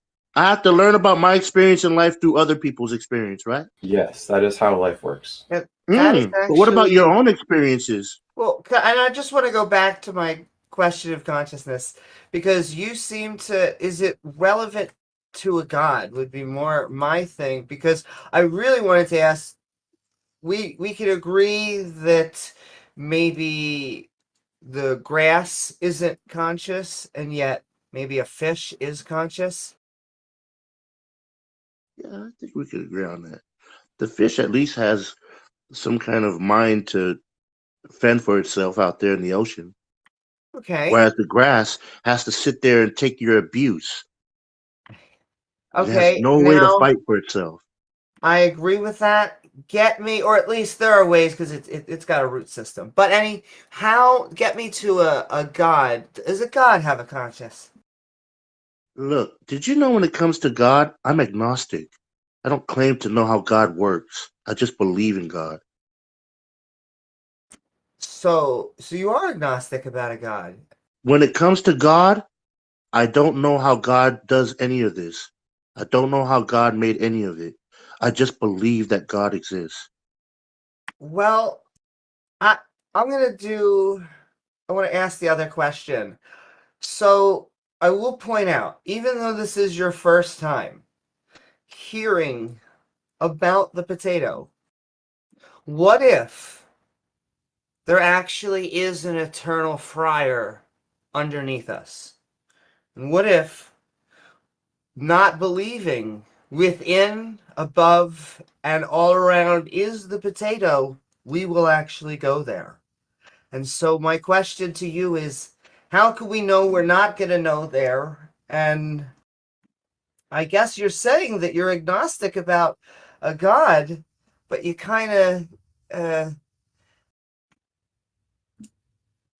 I guess you almost beat my punch because you're now saying you can't know that there's a God, but that's kind of a far difference from the trees.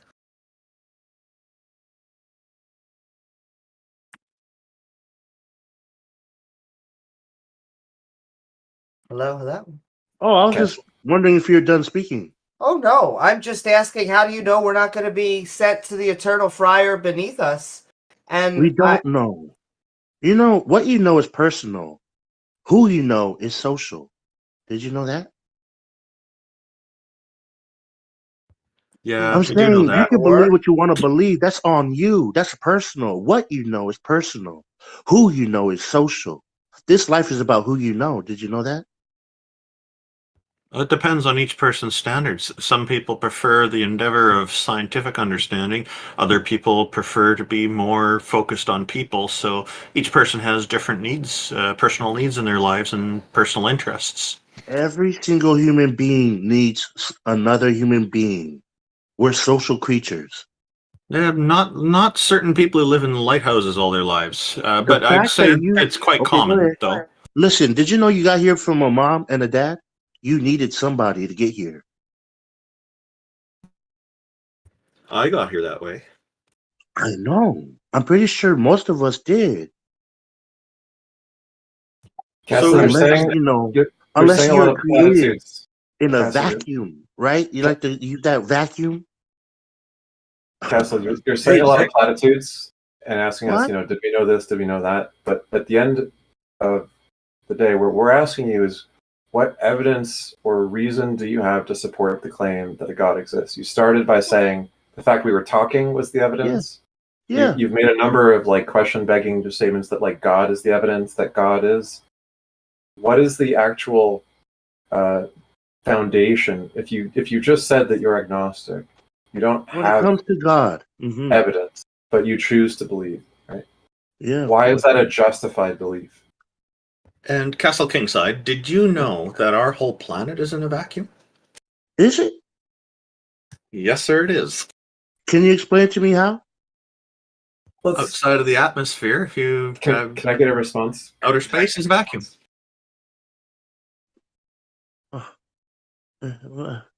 Listen, I think I've blown his mind here. I'm no. sorry, I Did you didn't know mean to that do that. the Earth it orbits the sun, which is a star, right?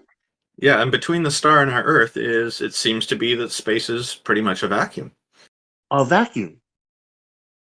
Oh yeah, you're not thinking that that's all air all the way up to the sun, are you? Like Hoover or Jet Devil? All the way up to the sun? No, I haven't been into outer space. I can't tell you for sure. I can only tell you what the astronauts say.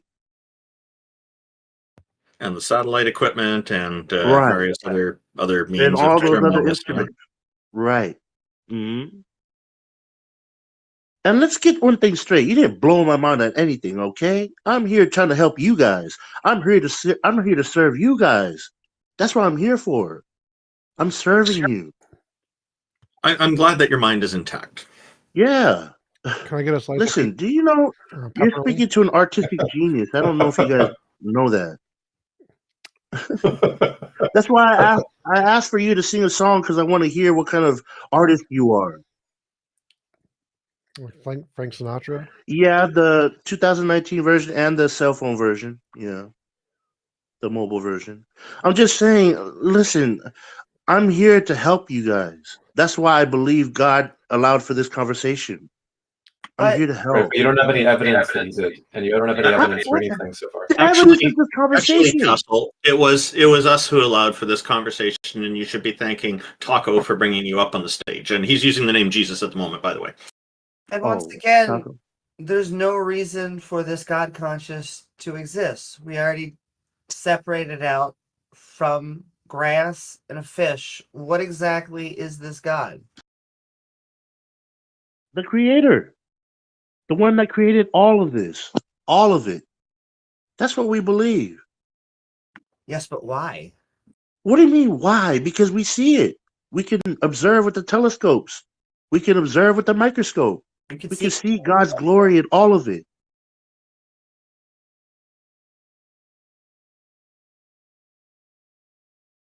You can see It's God just with a a feeling of gratitude. Just to be thankful to be here. That we have eyes to see, ears to hear, a nose to smell, a mouth so we can taste these things, and hands that we can It's feel called things. being an animal. A butt. An animal? That's what you call it? I'm Yes. I'm thankful for the butt I have to poop when I can see the glory of God Not, in my not poop. all animals have these attributes. Did you know? You're saying Castle- not all animals have a face exactly like ours and all the exact same senses? Yes, that is true. Mm-hmm. Hey, Castle, I'm going to give us an update on the poll in the YouTube channel. 43%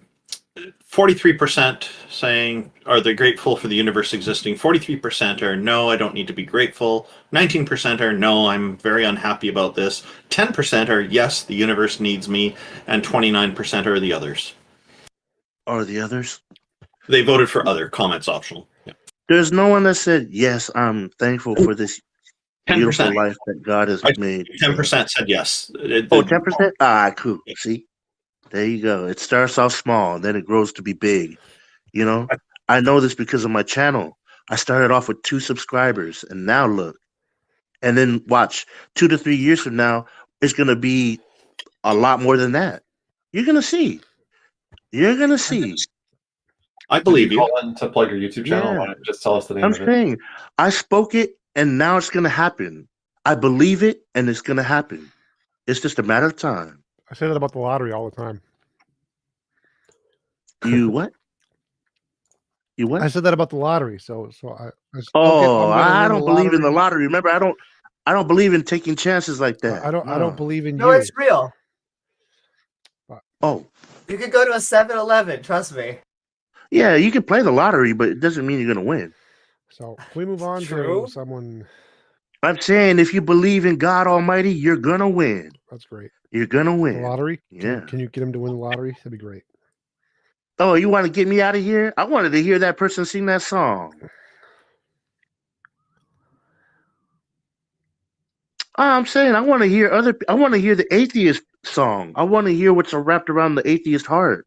That's what I wanted to hear. Here we come. Doo-da, doo-da. Uh-huh. Amy Unfortunately, Newman, is that you? It might be. Oh, okay. I'm just saying, man.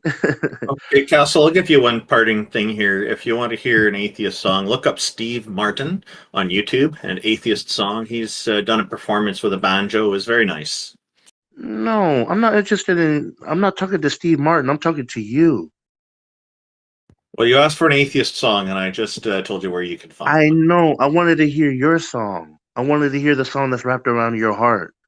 well, this is not a musical show, unfortunately, so that doesn't fit our format. Thank you for Listen, calling did in. you know this is a Theist Helpline, right? Yeah. I took Did you know music comes from God? no. You didn't know that? Is No, Ed is God Sheeran Britney won a Spears? court Because case. Britney Spears made a lot of music. Can we move on now? Because this has been a waste of time for a while. No. Listen, anybody who knows me knows I can sing, all right? That's not any news.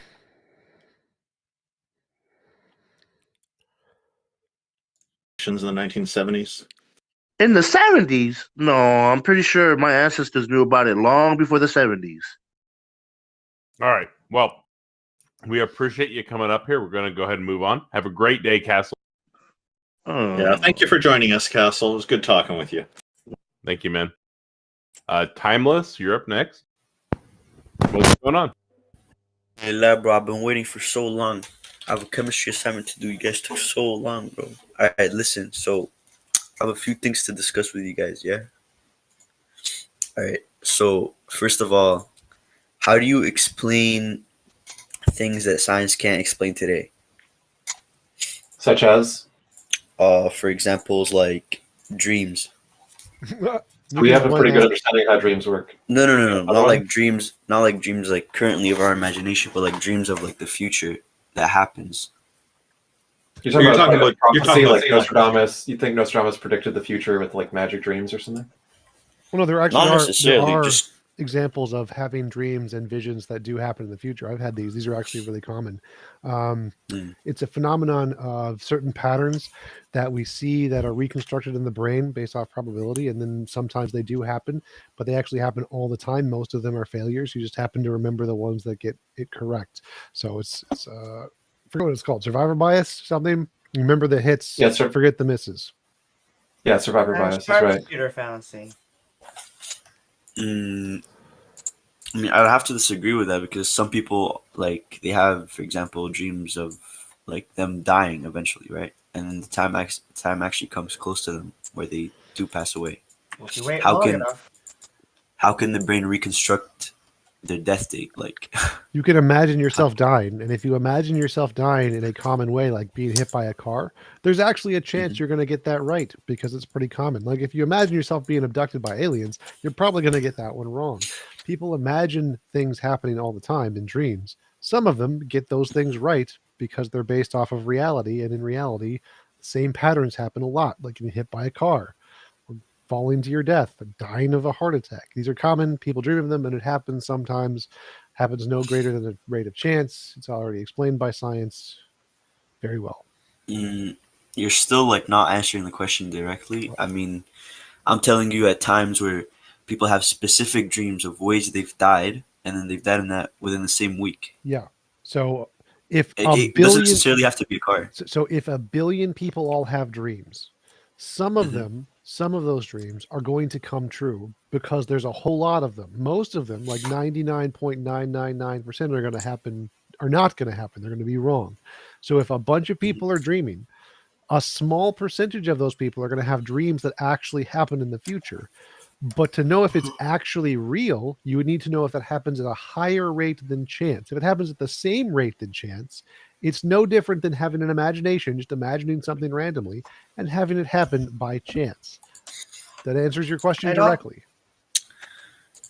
Sure. I mean, it's a very theoretical way to think about it, but that's the proven way. Science has already proven this has happened. I would also like to see the specifics of those actual events, because if a guy is saying that I've had a dream about trains killing me, and he says it and he goes and a train kills him, I mean, that's not a supernatural event. It could have been more a psychosis. It could have been he made something like that happen. I would like to see evidence that, I don't know, there's an actual Death Note style thing going on here.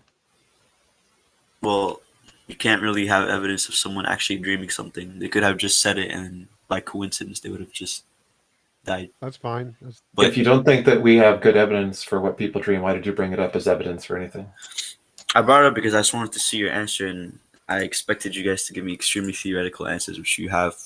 You can't really. Science doesn't fully explain it, but I just wanted to put it out there. No, but it does. It was explained, and it is an adequate right, explanation. The fact that hold on a second. The fact that you don't like accept the adequacy of the answer may not be because the answer is inadequate. It may be because you haven't fully grasped that the adequacy of the answer is the case. Maybe you just don't quite understand what is being said. No, it could just be you guys living in denial, but that's fine.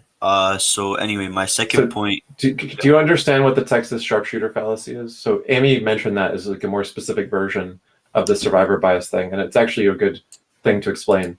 So suppose that you make a prediction. You say, I had a dream, and then the prediction comes true, and you go, wow, my dream was accurate, right?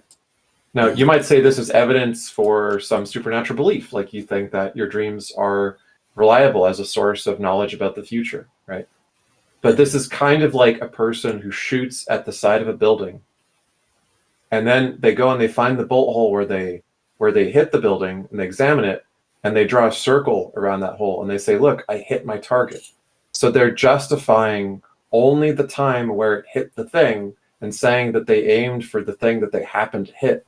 But they're not accounting for the fact that they didn't actually predict exactly the time and the place, et cetera, of that thing. They're just picking the point where it finally did hit and then saying that was their prediction. The accuracy is basically invented in their head based on whatever happened to have happened. Okay. That's still not an accurate answer, but sure. We can go with that if you're happy with it.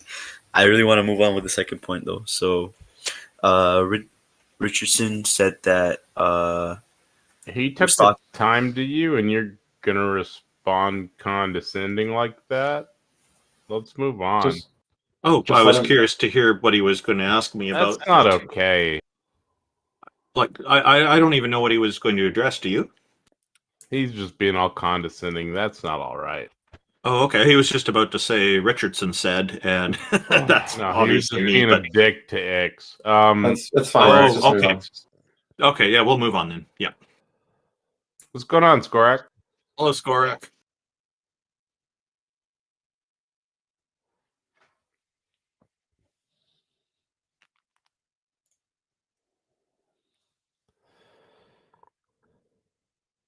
From the point of a theist, because I have some questions, right, about, sometimes things swim in my head that, resemble theistic thoughts. And I was thinking, hey, maybe here they could be clarified or answered to kind of like get my worldview all leveled, If that's not what you do, I can bounce real quick, no worries. Oh no, this is great. Actually, anybody who's trying to challenge their own ideas is trying to do something that I think is very worthy, and I think a lot of people here would probably agree with this too. So yes, please do present the idea. It sounds like this could be quite interesting. All right, thank you. I think I have asked this somewhere before, but I don't think I got. Anyhow, we all here believe in, natural selection and evolution, right? I was thinking, what kind of conditions could predispose for sapiens, specifically for humans, while every other species on Earth didn't get that almost like patch yet, like that like firmware update, right? Wouldn't that mean that if we got sapiens, which is this very unique, right, thing that only we have, it could either indicate a purpose, or if it doesn't indicate a purpose, it could be just like some sort of like weird freak accident, because those are the only two solutions that come to my head. But of course, I'm not here to answer the question. Everything is a weird freak accident in evolution. It's random mutation. It's the random part. Yeah, but most most evolutionary, lines usually happen for a sort of purpose, right? No. Like longer beaks in birds happens because they have to pick off worms and other stuff that hides in trees, No. It usually can be logically explained as to why, unless it's a mutation. you know, You're those. talking about a niche. Basically, you're saying that there must have been is some niche that it served to have the development of the precursors of sapiens, and then that niche, when it was exploited, allowed for increasing sapiens to be increasingly successful, which would have triggered a gradual increase in the degree of sapiens, right? Yeah, essentially. I'm talking like what exactly triggered, like, why Have you did heard we of? get it? Yeah. You So know? have you heard of Donald Hoffman? No.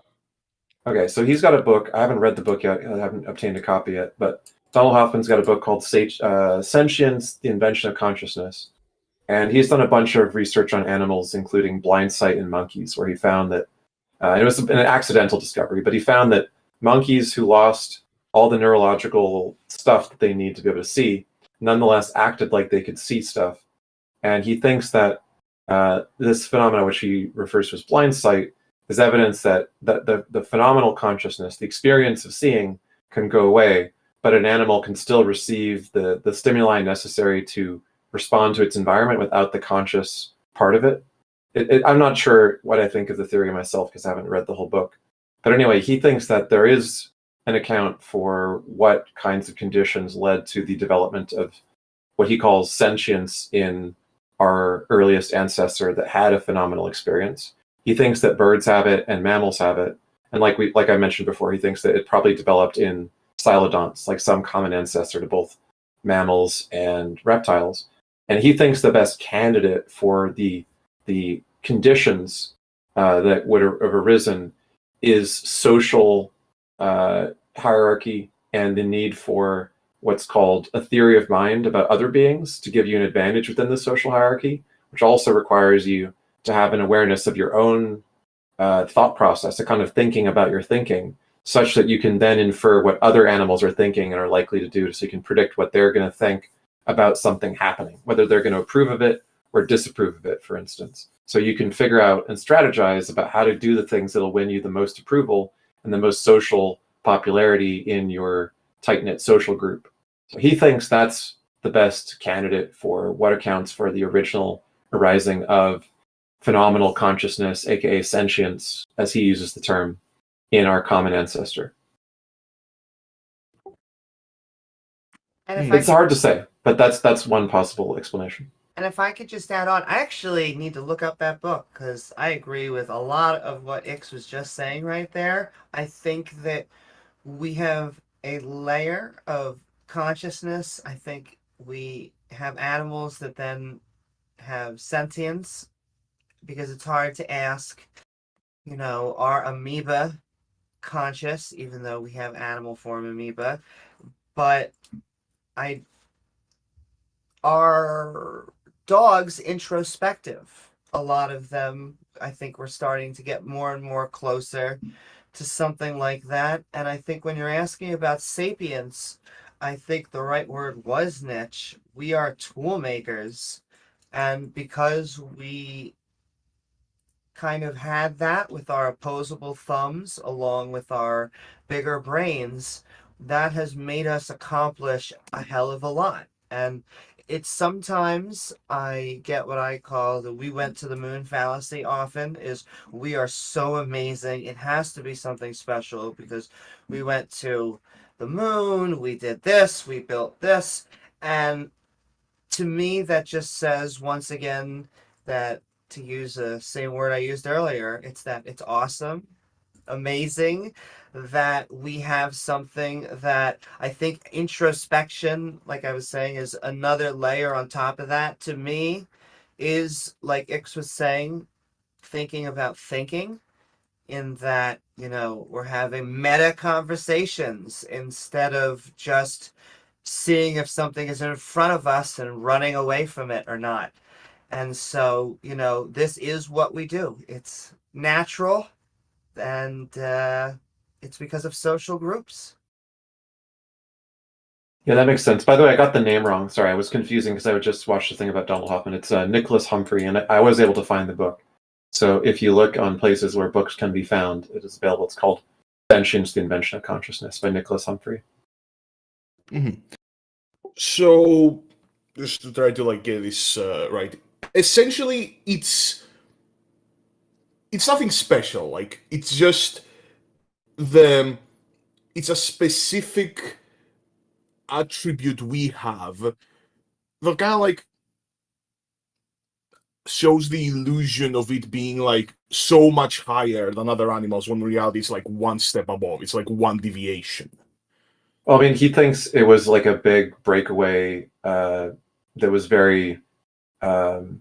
The reason he thinks it was unusual for this to develop, like that it didn't develop in other animals, is that it's mostly a wasted ability. Like his blind sight research leads him to the conclusion that animals don't need phenomenal consciousness to solve tasks, like to solve problems. So that the ability to like think about your own thinking seems really important to us because we do it all the time, just compulsively. But if you look at animals that don't appear to do that, they're very, very, very successful. They can be very, very intelligent. They can still solve problems. But he thinks that cognition, the ability to like think problems through and even predict the future, is separate from this sentient experience, this phenomenal consciousness thing, and that there's no use for phenomenal consciousness in most animals. It doesn't serve any evolutionary advantage. It doesn't make you more likely to reproduce or to survive. But what it did do is it made you more competitive in a social hierarchy, because if you had an idea of what your own thinking was well enough that you could infer that other creatures in your peer group had similar thinking, you could guess what they were going to do in the future and what they're going to like and dislike for you to do to make them happy with you.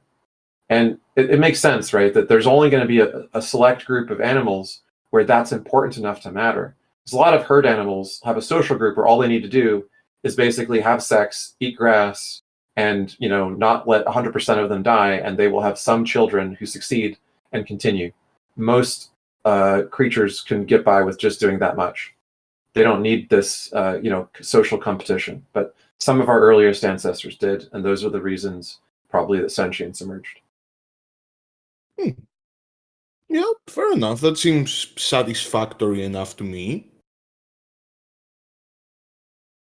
It's still an unsolved question. Like anything with evolutionary psychology, where we're trying to infer things about, how our mind and mental experience can be explained in terms of ancient conditions that could have given rise to it. We have to admit the limits of our methods, kind of like reverse engineering. We're looking at what we have now. We're just kind of trying to reverse backwards and guess what could have allowed for it to happen. Yeah, I'm looking at this as a theory, right? And it's like, it makes sense to me. I'm not saying it's necessarily true. I'm just saying that, all right, if it could be that, Yeah. But yeah, no, that was about it, honestly. That was the question. Cool. Is there anything else that you've been pondering? Well, it's probably a little bit more of like the broader issue of like, even the fact of evolution itself is a bit like, okay, so why does life want to self-perpetuate? Because as far as we can see, at the end of that road is a burning planet, and way far down the line, it's a burning universe, right? Like everything, as far as all of the theories we have, ends that, okay, well, at some point, whatever the fuck this is gonna run out of gas. Why do species only exist to perpetuate themselves if that perpetuation doesn't exactly lead to anything? It's just perpetuation for the sake of perpetuation. Genes and natural selection. I mean, the question you're asking, the why question, unless it's rooted in some kind of teleonomy, like what is the mechanism that gives rise to or produces this, which is what we were talking about before. Like, what conditions would explain the circumstances that would favor or benefit a conscious being rather than an unconscious being evolving. If we're just asking, why does the universe exist, or what is the meaning of life, or something like that, we're generally getting away from the kinds of questions which have truth value. In other words, questions that can be answered. Right. Like you might have a personal answer to that, and that might be, important to you. That's fine.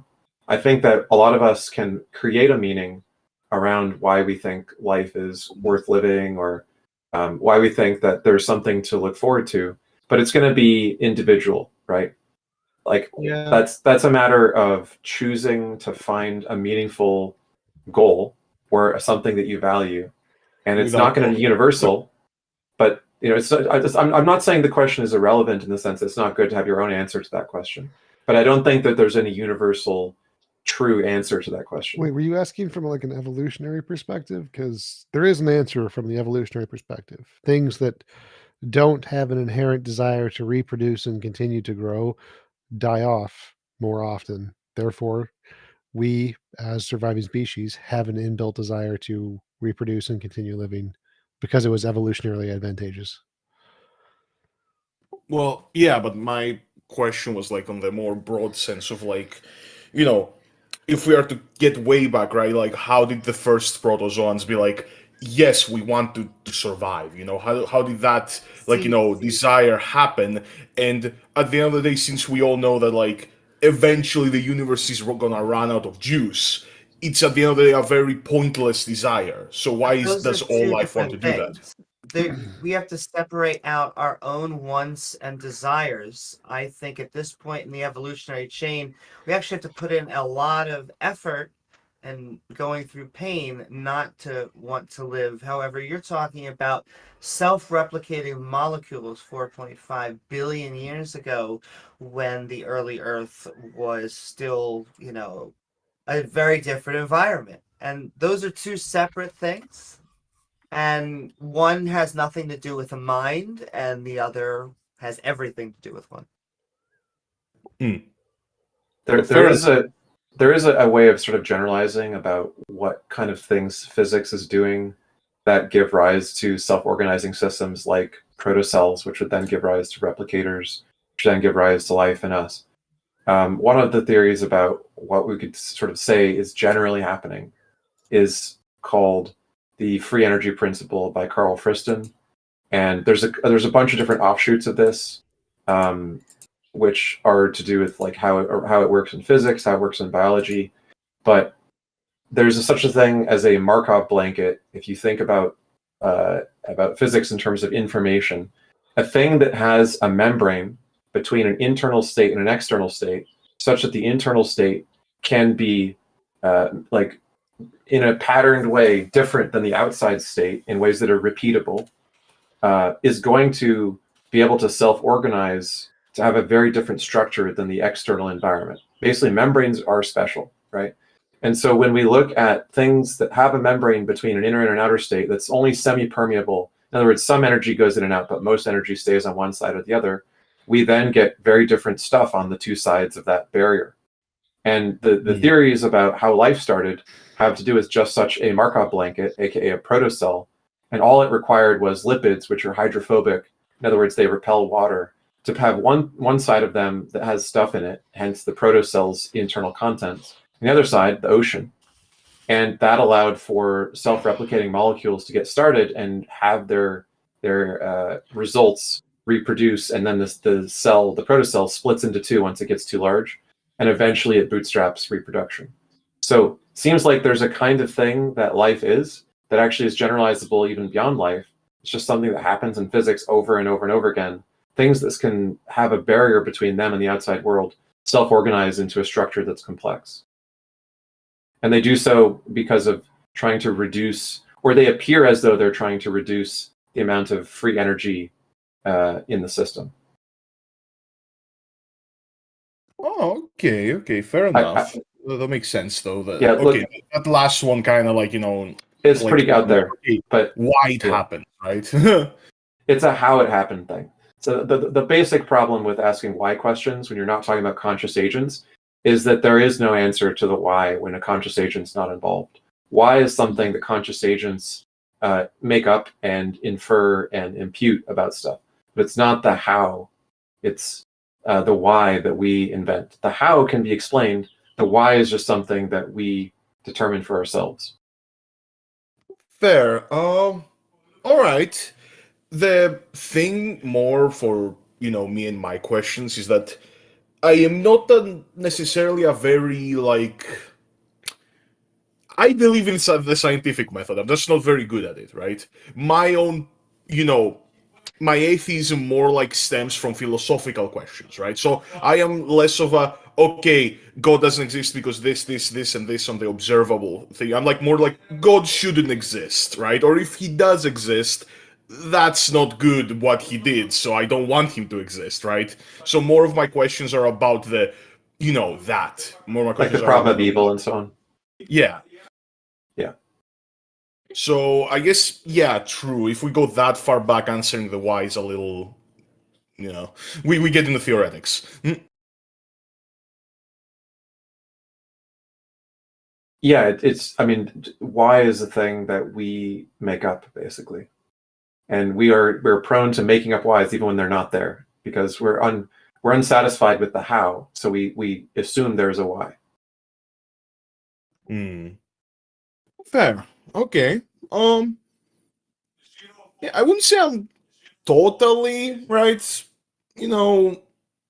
Everything has been answered, right? But I suppose that is part of having questions. Some of them just kind of sit there. It's a little difficult to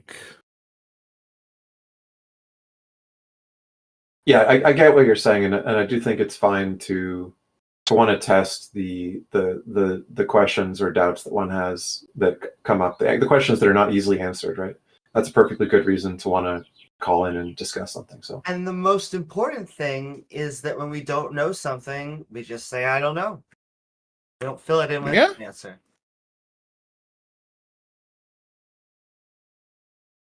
All right, fair enough. No, I don't have any more questions. Thank you. Well, thanks for calling. So much. Thank you for coming up. Thanks for joining us. That was great. We really appreciate you raising that. We've got Childish up next.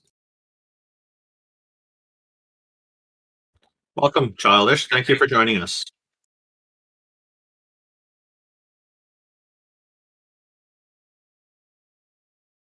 That's okay. It's a great time. And subscribe. All right, Childish, if you're going to be more than another 10 seconds on here, we'll probably move on to our next guest and then bring you back after that. He's running outside as we speak.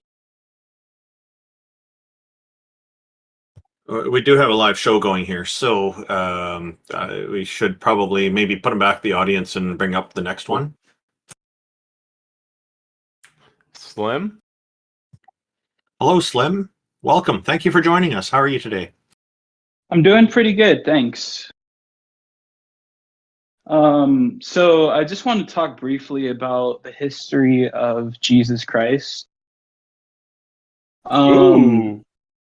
Yeah, I know some people are already interested in this. There's a lot to kind of go into, and a lot of words and meaningless gibberish and letters and numbers, especially the numbers.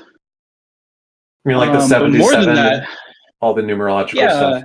Or 666, 999, 777, the lucky number. Yeah, all that stuff. Yeah. And it even goes beyond numbers too, which is the craziest thing about, Charles Darwin's evolution theory. It's about colors. There's yellow, there's green, there's blue, black, white. What? And, that's, some people would call that race bait in this server, especially when I say black and white. History of Jesus. Go back to the shirts and skins. History of Jesus part. Right. Okay. So Jesus was a child who was born in a mandible. Oh, wait. What? A mandible? He was born... What? Yeah, Jesus was born in a manger. Sorry. Okay. That's a little better. Mandible would make it a lot more interesting, do you know what a donkey is? Yes, I know what an ass is. Do you know what You know what an ass is? Yeah. So basically, there's a man and a woman. No, it's not. There's a man and a woman. John was the man. The woman name was Mary. Mary was a beautiful lady. She was the most majestical, beautiful Hold on lady. a second. Before we do the nativity scene story time, can you just briefly state, like, what is your position? Are you a Christian? What kind of Christian do you refer to yourself as? I'm a theist. Okay. So I'm specifically a theist because otherwise life will literally go extinct within matters of trillions of years. So only trillion? Okay, so Yeah. so what you're saying is that you're a theist because you think that without theism, then the future would have extinction in it? Everything will be gone in seconds. The magical potato will It's never. You said not. trillions. It's not a You said matter. trillions. You said trillions of years, and then you said seconds. Wouldn't that be many, many, many trillions of seconds? Correct. Yeah, it would. Okay. Okay. So So are you a theist just for that reason? Because you think that it gives more hope to some eternal future rather than some possible end? you're on your computer right now, right? Or on your phone, maybe. No. Maybe you're browsing the I'm internet, using my watching YouTube. psychic mind powers to speak. That's to you. not an answer to my Maybe question. you're. Like, you're changing the subject. But Listen. my question is just, do you believe because of the reason you just stated, is that your primary reason?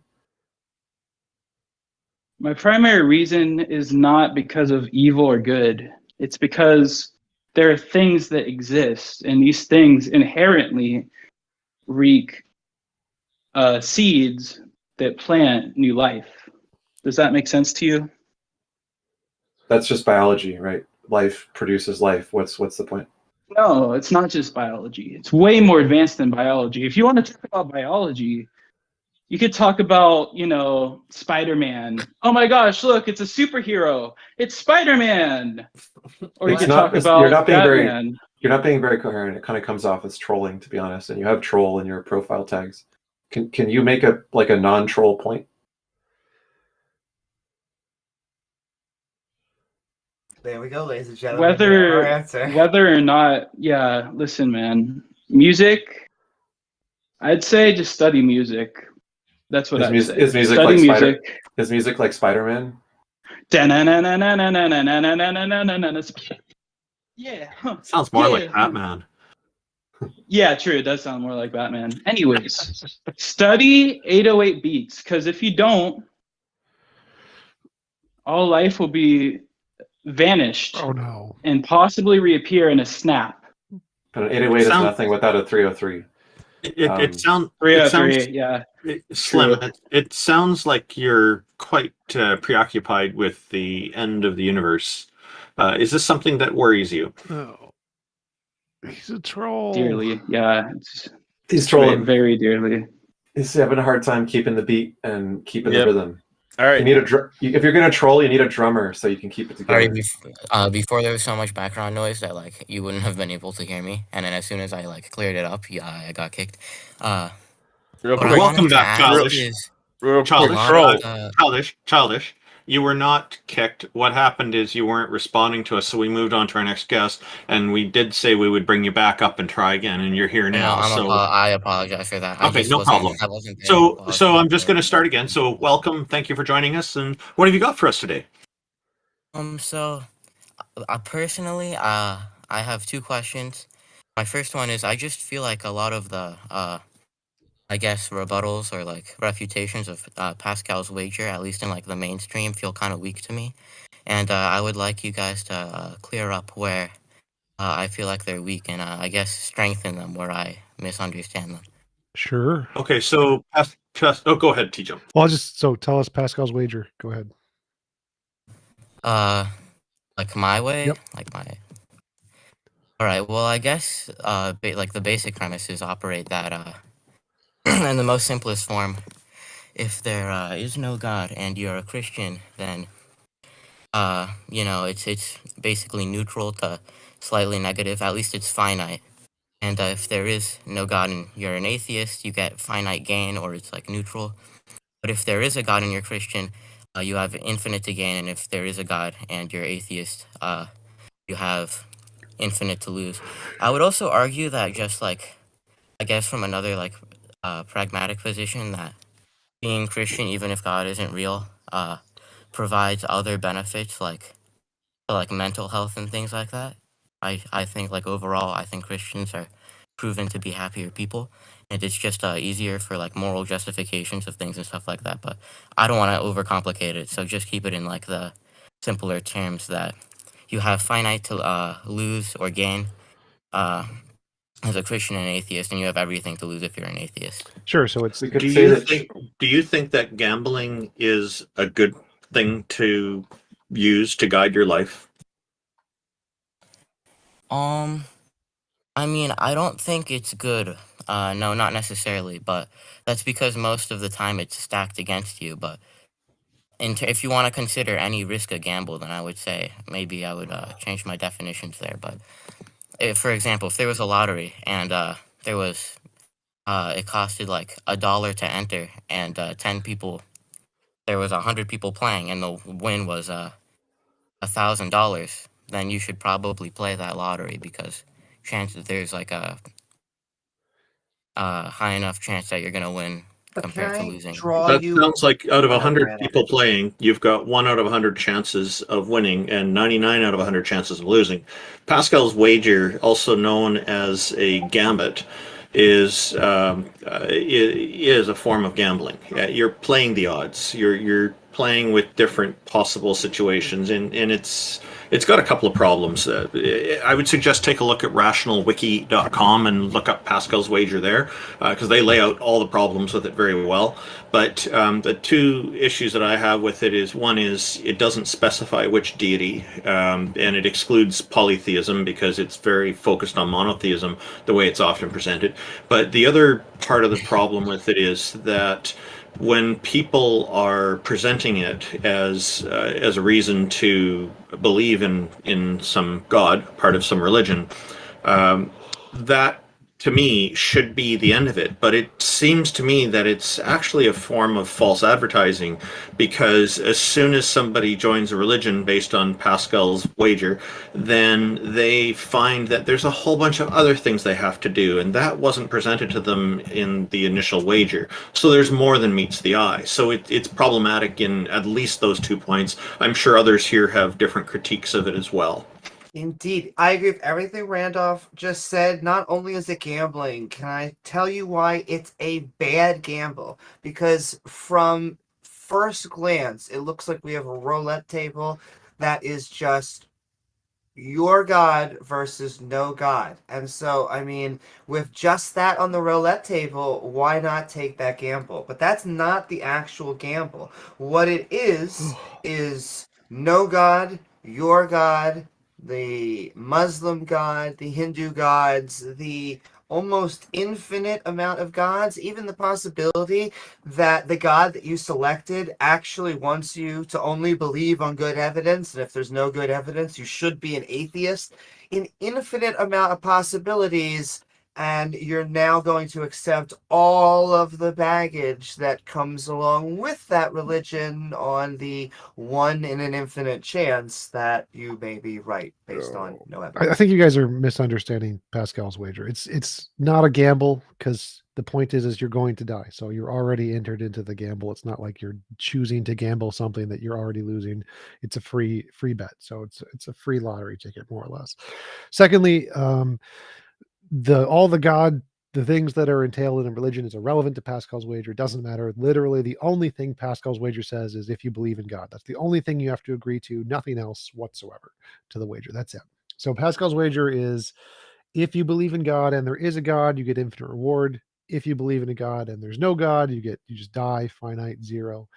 If there is no God and you believe, you get zero, and you don't believe, you get zero. And so it's like infinite in one category of positive reward, and zero in the rest, essentially. But the problem with Pascal's wager is the probability of getting an infinite reward is exactly the same in every single one of the boxes, with or without a God.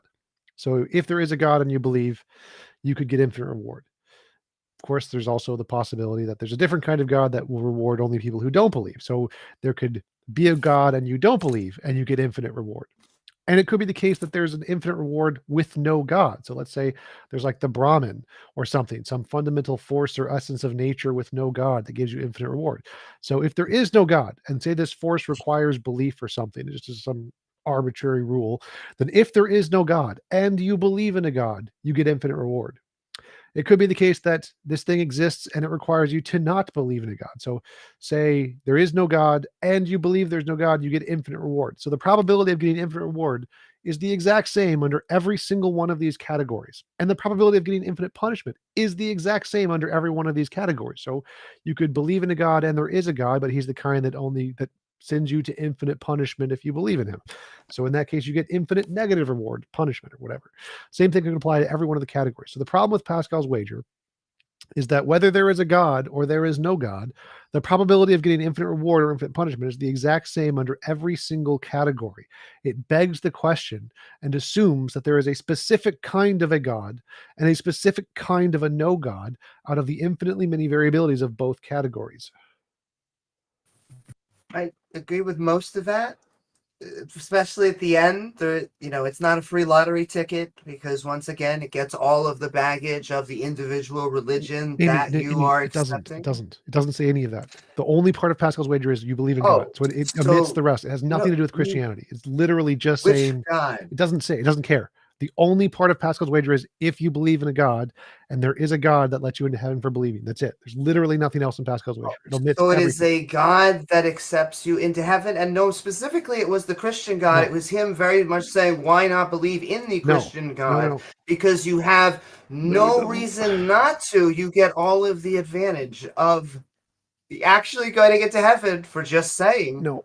Pascal's Why wager not? is irrelevant to all of that. Pascal was specifically trying to say there is a reason to believe in a God, even if there's no evidence of God, which means it doesn't tell you And what kind of that God. is not true. I literally just had like a conversation with this on an expert in Pascal's wager. Lawrence Pasternak is the fact of the matter. The whole point of Pascal's argument is here is a reason to believe with no evidence. That's literally the purpose he wrote the argument for us. And that is why Pascal's wager is a bad wager. Sorry to interrupt, but I feel like I would agree more with like Pascal's wager. The whole point is that the whole point of it is that it's like standalone, that there shouldn't be any other evidence that goes with it. But I would say that, don't you think that if we conclude that betting on a god is better than not betting on a god, even if like you're betting on for example, a god that favors atheists, that would say, it's better to be atheist than not, then No. that's still hedging on the fact that there would be an atheist god. So wouldn't you want to prove the most likely of all of these options? Wouldn't that be the most rational? There's no such thing as an atheist God, like one that atheists believe in, That wasn't the because point. of what I mean, atheism. like a hypothetical, like a god that would like favor atheists to like even it out to say like It doesn't matter. Oh, it does. So his question is if there is a God who allows atheists into heaven, then we get into heaven. If there's a God who allows theists into heaven, we get into heaven. So either way, to get into heaven, you need a God. So I addressed this in my very beginning part. If there is no God, there can still be a heaven, like the Brahman, just a force of heaven. And so even if there's no God, you can still get into heaven. Whether there's a God who allows believers into heaven, there can be a God who allows non-believers into heaven. There can be no God who allows believers into heaven. Like there's just a force of heaven, like a heaven force or something. And there can be no God who allows disbelievers into heaven. So whether or not there is a God, the probabilities are the same. So it is not only the case that you get into heaven if there's a God, regardless of whether or not it's atheist or Christian. You can still get into heaven with no God.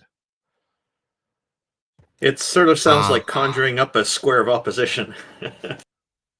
Well, what I would say to that is that I think that you have to. It's like the most rational to say like pick the most likely out of all those gods. So for example, they're all equally. or if you want to say, well, there's forces all that like equally aren't likely. gods that They you are can all. there can be heaven without They God. are all equally likely. That's the point. Well, I'm saying that I don't believe they're all equally likely. I mean, you can say, for example, okay, we can broaden the goal. Before where you said the point of Pascal's wager is there is no other evidence, right? It's its own standalone thing. So if it's its own standalone thing, the probability of each of these gods is exactly the same. I think it's its own standalone thing in proving that you need to pick a religion, but it's not its own standalone thing in proving deciding between which religion that exactly is. Well, no. So here's the point that Pascal missed. He didn't understand that there could still be a heaven with no religion, with no God. So there can be a heaven, just a force of nature that gives us an afterlife with no God, which means you don't need to believe in a God to do that. Are you saying there could be like this could be within like an atheist worldview? There could be a heaven with no God that we just haven't had any like evidence for, like discovered at all. Yep. Oh, no, I understand what you're saying. The wager's making theological assumptions, which are ruling out and ignoring all the other possible ways things could be. And when you include all the other possible things that could be, it's not the way that the argument puts it. The argument is just like, even though the argument claims to be standalone, it's just smuggling in like Judeo-Christian assumptions, which aren't even they're not even a consensus amongst Judeo-Christians. There's annihilationists. There's earlier like Judaism, which didn't have heaven in the way that it evolved later because of Zoroastrianism, etc. Judeo-Christians don't even all agree on this version of how hell and heaven is supposed to work. Why would it be that those are the only two possibilities, given that there's so many other possibilities that are completely different?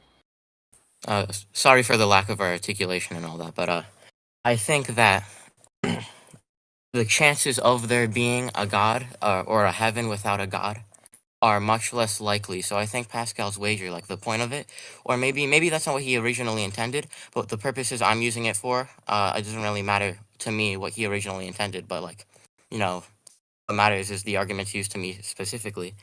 So I think that in general, it's used to prove that believing in some sort of religion as opposed to not believing in some sort of religion is beneficial, whether that means believing in heaven without a God. Now, once we already get to that stage, we're not operating without evidence anymore, like the argument states, because we've already gone past that point. So now, in my mind at least, you have to pick the most rational and likely of all of those options. And so the exclusivity of it is actually what strengthens it, in my opinion, where some religions, right, atheists, for example, would get annihilated. Maybe you wouldn't want to bet on that religion as much because there's just not as much as a reward, not as much of a reward. And I think when all these religions, the ones that are left, once you root out all the other ones that don't give you the best reward, and there's only religions that give you infinite reward or infinite punishment left, then you can look, I think it's intuitive to look at, first of all, like, I don't have to say like the intensity of the heaven. Like obviously over an infinite amount of time, you could feel a little good and that would be infinite good, or like a very good and that would be infinite good. But like ideally, you would obviously pick the one that's like more dense with like how good you feel. If you understand what I mean, like the more dense and luxury. So I feel like you would look at that, and then you would also look at which one is the most probable, right? So I think that our conception of infinity maybe is like a little too flawed and not really developed yet to be able to like make it work on paper. But I think intuitively you can measure infinities in that way. In this Can I case. ask you a question? Do you have some background of like your family or other reasons that you grew up around Christianity? Yeah, absolutely. Okay. The thing that happens to be the case with a lot of religious arguments is that they seem intuitive to people who have some kind of background in Christianity, even if they're not like currently, saying that they're Christian, but they're still like pulled towards a lot of Christian views, and they'll say, "Oh, this seems intuitive," and everyone who didn't grow up that way is like scratching their head, like, "What are you talking about?" If someone were to say to you, like in an email, for instance, that they'll give you $1 billion, and you just need to put $1,000 in this bank account so that they can send you the $1 billion or whatever, are you going to take that seriously? No, not really. Okay, but what if you grew up in a family where the people in your family said that a long time ago, a very important man put $1,000 in a bank account and he received $1 billion, and now everyone who believes in him will also get $1 billion if they put $1,000 in that bank account? I would actually. I'm sorry for interrupting if I did, but I feel like I'd actually have evidence for that because I know based off of previous experience that let's say more often than not my family gets things right. Let's say that more often than not they don't lie to me. That it's not like philosophically or theoretically impossible for this man to want to give me that money. So if my family told me, I don't see why I wouldn't believe it. But I think that's different because the point you're trying to make is like into me being indoctrinated into it, right? I still don't know what I think about like the sects of my religion. If I like really agree with every single like doctrine it has, I don't know. I don't share any of the same politics as anyone in my friend group, for example. So I feel like in the case of like indoctrination and assimilation, I would just assimilate to like, you know, maybe friends and family and issues like politics and like other like theological issues, but that just isn't what's happening. So just because I happen to agree with them on something doesn't mean that I was necessarily indoctrinated into it, if you understand what I mean. But I definitely agree.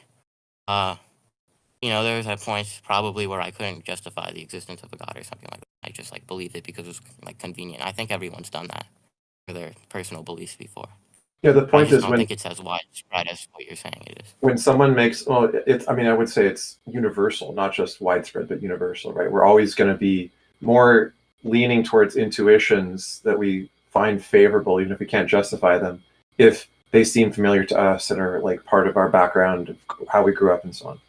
But the point is that in the case of this extreme example, like someone saying, give me this finite amount and I will give you an infinite reward, we have background reasons, or like massively greater reward in the case of the billion for the 1,000, right? We have background reasons to think that it's absurd. We have background reasons to think that it's a common scam, et cetera, et cetera. So when people make claims like that, we just dismiss it. We don't even like click to open the email. We just like laugh and delete it or whatever. We have automated filters that can detect these kinds of messages and just delete them before we even read them, because we put zero credence, less than zero credence, to the point where we're not even going to look at those kinds of messages anymore. The question is, why should you believe a claim that promises something that has background reasons to be absurd, like an infinite reward for some like seemingly arbitrary finite action that you need to take to get it, when we have strong evidence that there's psychological and historical reasons for people to use this kind of thing to manipulate and control a large group of people, or to just be deluded themselves into thinking this is true because they really want this reward. So it seems like there's much stronger reasons to think that as a whole, things like Pascal's wager are a symptom of people's wishful thinking and make-believe, rather than a wager that should be taken seriously. I understand that if you're just talking about Pascal's wager as just like a theoretic problem, you can say, well, there's no evidence either way. We're just talking about it as a theoretic problem. But as for why you would find it persuasive, I think these issues are important. Well, I like that you brought up the fact that people often can lie to themselves and pick what they believe in rather than going off of rationality, because I think that's actually one of the major objections to Pascal wager, that you can't control what you believe. You won't really believe it if you pick it. You're just doing it to serve your self-interest, which I don't know why God would even dislike self-interest. But we're not talking about that objection right now. So yeah, I don't need to I think psychologize about the motives of the Nigerian prince in the scam email. I just know that it's a scam because there's no reason to think otherwise, right? But he I'm just said he about to was go into my that. cousin. Here's why. Here's why I think one of them is an obvious scam and the other one isn't an obvious scam. Like why these two situations are different. So for one of them, we have a lot of precedent of people saying, "Hey, I'm going to give you $1 billion," and then like just completely ripping you off and scamming you. So we have precedent. We have reasons to believe that's just completely illogical, because why would someone like ever want to do that? Like that's just The precedent could also be referred to as the sucker rate. So the reason that the people make those scam emails is that a certain number of people do fall for them and do send the money. That's why they're successful enough that they keep sending them. So yeah, having a sucker rate does not mean that the evidence shows that it's true. What would be evidence would be if you could show a claim that those people believed in that was validated, not just that they believed it. Their belief is just like an argument ad populum. The success of the proposition, the offer, the wager being actually delivered, would be evidence. You can't produce that, so there is no evidence to the support of the claim. Just evidence that people believed it and are suckers. Oh, well, I agree with you there, but as I was saying, so I just think like, where was I? Like, we have reasons to think, because of prior experience, why the scam email is obviously a scam, because we've noticed patterns where people tend to say, "Hey, I'm going to give you $1 billion," and even if it's never been done before, we know that people just don't give $1 billion, because we've seen this in situations other than emails, right? For example, no one just randomly walks up to people in the middle of the road and says, "I'm going to give you $1 billion." So we just have previous like experience of this to know that this is just something that never happened. Now we don't have any experience of God. We don't have any experience of uh, general things like this. And I know you might bring up previous like religions being used to control people people and say, well, that was like kind of the scam email in the sense where it's like being used to control people.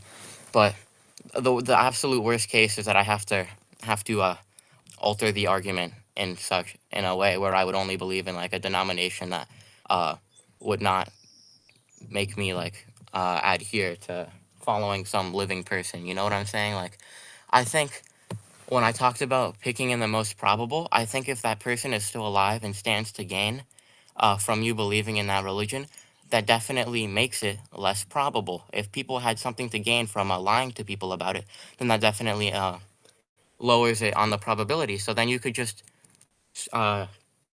make the filter even smaller and just say, well, religions where people didn't really stand to gain much will be heightened in the probability thing. And you Well, let me understand put it what I'm this way. saying? It seems to me like, in my experience, all the people I've ever talked to about Pascal's wager, the ones who think it has any force or weight or give it any consideration are ones who, for some reason or another, actually are afraid of going to hell, right? Maybe it's just like a 5% doubt, but hell is a really scary concept. Scaring people with the concept of hell is traumatic for a lot of people who stop believing. They still have nightmares about hell decades after they stop believing in a god, because it's a very scary concept, right? I have nightmares about falling off of cliffs because I used to drive on a narrow road that had a cliff that every time, when I was a little kid, we would drive on it, I would be afraid that we were going to fall off of it. I still have those nightmares to this day because something that happened scared me a lot when I was a kid, and it left marks in my psyche. So being afraid of the concept of hell and taking it seriously comes from having some point in your life where you took this idea seriously enough that it was actually scary to you, that it still scares you to this day. You don't have that. This argument doesn't have force. I mean, I would actually disagree there. I'm not really that scared of it. I think my bigger motivation towards saying it has force is that a lot of the other arguments are like very developed. Like people talk about them a lot already, and I just like I don't know. I feel like talking about it has a sense of originality and like making sure that no potential for any argument goes wasted. Because I don't really see people trying to defend it all that much. So I guess in a sense, I have a bias towards it because I like playing like devil's advocate in that way. But Yeah, fair enough. I think that you saying that I have ulterior motive to believing in the argument doesn't really prove why it's false. It just proves why I might try to justify it. But I could try to justify something because it benefits me, and it could also be true. Yeah, I already clarified that. I'm just saying that the reasons that people tend to think that this kind of thing is real, just like the reasons why people might fall for a scam, are to do with their background and whether or not they have any familiarity with this type of scam, or whether they were afraid of the scam being real at some point. Will I explain? Well, if it shares the characteristics of a scam, then I think that it would go down on the probability ranking, and you might want to consider a different like faith in my theoretical scenario. But I noticed TJump unmuted himself, so I'm curious to what he has to say. Well, did you understand my argument that it's equally as likely you're going to go to heaven with or without a god? Yes, and I think that well, I don't know if it's like equally likely, but my answer to that would be just not narrow it down to God and just like broaden it to religion and then look at the most likely one, because I don't think Pascal's wager is telling you what religion to pick. It's telling you to pick a religion over atheism. So you're extending it to a debate that it's not trying to talk about. So it's like, Well, no. So I'm including it to all beliefs. for Your example, a belief. Muslim, a Well, Christian, and a just to Jew. clarify, you can believe that. Let's say you eat jelly donuts on a Tuesday, you can get into heaven, or you pick your nose on a Wednesday, you can go to heaven, and those are equally as likely actions to get you into heaven as belief in a god. So the fact that you believe in a god or pick a religion is no more or less likely to get you into heaven, other than scratching your butt on the solstice of Venus. Like there's no difference between that particular belief, believing in a religion or believing in a god, getting you into heaven than any other random set of actions. I disagree. Some religions have more historicism. Some of them have made more accurate predictions than others. Some of them have contradictions. Some of them just don't have reasons to believe in them. Some of them. Wait. So Pascal's wager is, again, an argument presented before any evidence is considered. So a priori, before we consider any of the evidence, like obviously if we proved God existed or something, like if Jesus actually came back from the dead and started talking to us, that would be good evidence that that belief system was true. But before we have any of those other external evidences, if we're just looking at Pascal's wager, there is no a priori difference in probability between getting into heaven believing in Christianity or getting into heaven believing in the super force of the universe. And so just the point of Pascal's wager of being an independent argument fails because without considering independent evidence, it gives us nothing to prioritize one belief in God versus scratching your butt on a Tuesday, because the probability of getting to heaven is exactly the same. So I would agree that if there is independent evidence, which I don't think there is, then that independent evidence is good reason to prioritize one belief over another. Pascal's wager is not. Pascal's wager does nothing. I believe that you are extending it like farther than it should be. So for example, if I were to bring up the cosmological argument, the point of the cosmological argument is to get me from point A to point B, not point A to point C. So it's to bring me from the debate on whether a God, if atheism or theism is true or not, to bring me to theism is true, which one is true. So I look at Pascal's wager the same way. I think you're extending it like too much. So I think. Well, just to clarify, so Pascal's like, wager is meant to give you a reason to believe in a God prior to any I evidence. am aware. That's what Pascal. I know. So my point is that believing in a God based on Pascal's wager gives you 0% evidence or zero more likeliness to get to heaven than not believing. Therefore, Pascal's wager does not give you a reason to believe in a God over not God. So the whole point of the argument is here is a reason to believe in a God over belief or not believing in a God. And my argument is that's wrong because not believing in a God based on Pascal's wager is equally as likely to get you into heaven. Therefore, Pascal's wager fails because it does not provide you a reason to believe in God. Can you agree that believing in some like force in the universe, I will like believing in a heaven even without a God? Can you agree that that is a religion, or do we disagree there? Maybe, but I would again. So my point is believing and not believing have an equal probability of getting you the infinite reward. So even if like we can just grant, let's say believing in the force of nature is a religion or whatever, not believing in the force of nature and not believing in God are both equally likely to get you to heaven as believing. I think we're like not seeing like.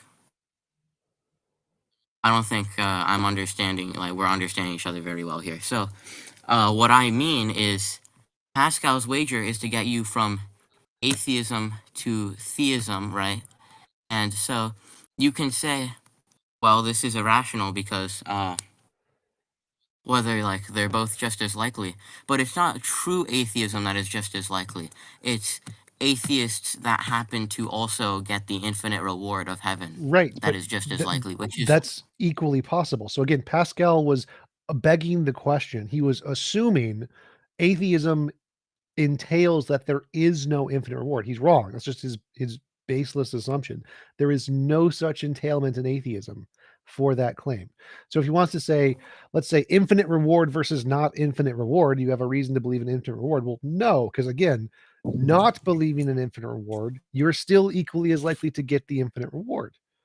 So the belief, the action of believing or not believing is 0% more likely to get you more reward than the alternative. So belief or reason to believe, it does not provide any reason to believe. It does not provide any reason to not believe. It provides no reason to do anything because none of those have any increased probability of getting the reward, whether or not there is a reward. being an atheist and getting such a reward implies that there is like applies that the reward exists in the first place. Which right? is So, perfectly compatible okay. with atheism. It is it okay, no. I agree.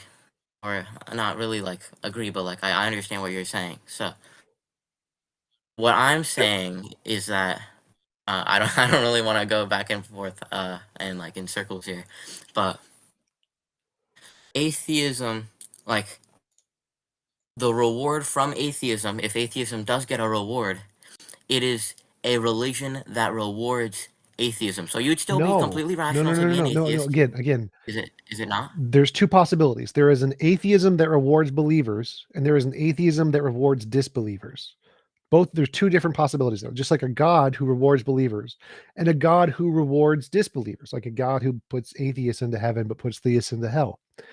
Each of those possibilities could exist. So if there's an atheist universe that rewards disbelievers, you not believing in a God and not believing in a heaven is what gets you the infinite reward. No, I know what you're saying. It's just like there's also an atheism, the one I assume you believe in. You can correct me if I'm wrong, but an atheism that does not reward believers and does not reward disbelievers. It's Yes, neutral and there is a because there's God. no evidence to prove There in is a heaven in the God first who place. also doesn't reward believers and doesn't reward disbelievers. Okay, yeah, that's fine, but so it's a 1-to-1 correlation. point All of the is, possibilities of God and all of the possibilities of the universe have a 1-to-1 correlation. There's a God who rewards believers. There's a universe who rewards believers. There's a God who rewards disbelievers. There's a universe who rewards disbelievers. There's a God who rewards no one. There's a universe who rewards no one. The probability of getting into heaven under a God-based universe and a non-God-based universe is exactly the same for both believers and unbelievers in every category. right, so yeah, but a Christian God that rewards believers is more likely than a Christian God that does not reward believers once we get past the atheism versus theism debate into the which religion are we choosing debate. Right? So once we cross that bridge, obviously one is more rational than the other No, to because believe. when I you do think. that, you have to also do the same thing on the other side, the no God side. So what you've done is you've taken a particular religious model where there are some doctrines that God is a certain way or whatever. And in order to make an accurate mirror of that, you have to say, here's a universe, and I'm going to add particular properties to this universe. So it allows, let's say there's universe, we're going to call it the potato model. It's the universe, and it has a particular property to allow in believers to heaven. And so now it's a parallel to God. So in this universe, obviously, if this universe exists, it's more likely to get into heaven if you're a believer than if you're not, because it's the potato property of the universe or whatever. And so again, the probabilities are exactly the same, whether or not there's a God, because if you're going to add specific properties to your model of God, then that you have to do to the alternative side and add particular properties to the universe model. And again, that's just one of the infinitely many ways the universe could be. And when you do this, you find out that the probability is exactly a 1-to-1 correlation to getting into heaven for any belief or any action, whether or not there's a God. And there's no difference probabilistically in any of them. The universe model has already crossed the line of Pascal's way. Like there's a line between these two debates here, the debate of what God, and then like the debate of should you believe in a religion or not, should you be theistic or not. And so on one side there's neutral atheism, and then you cross the line where it's rational, or Pascal's wager works. I'm not saying it like works in the sense where you have to like pick a religion. I'm saying it works in the sense where atheism where no one gets rewarded and theism where no one gets rewarded is ruled out, where like that's cut out. That obviously doesn't help anyone, right?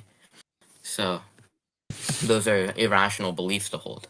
So once you cross that line where you leave like those other ones behind, like the filter of Pascal's wager, then you get to question, okay, which of these religions is the most true? Because this theism versus atheism debate is like already over. Well, no, again, point. those And are not irrational beliefs to hold. Believing that there is no heaven, so believing that there's a God who rewards no one, or believing that there's a universe who rewards no one, is still a rational belief, because the probability of that belief getting you the infinite reward is exactly the same as the probability of believing that it's not the case will get you the reward. The point is that which belief you have increases the probability by nothing. And so both probabilities are equally rational, regardless of the truth. So if you're saying, if it's the truth that there is a heaven that gets you reward, then that wouldn't be better. Sure, I would agree. It'd be better if there's a truth that gets you a reward. But Pascal's wager is arguing there is a reason to believe, to have a particular kind of belief over a different particular kind of belief. And his reason is that if you have this kind of belief, you are more likely to get to heaven. But if that statement is false and you are not more likely to get to heaven because you have the exact same probability of getting to heaven if you have the disbelief, then his original argument is proven false because you no longer have a reason to prefer one of the beliefs over the other belief, even if we grant that for this to be the case, there has to be a heaven.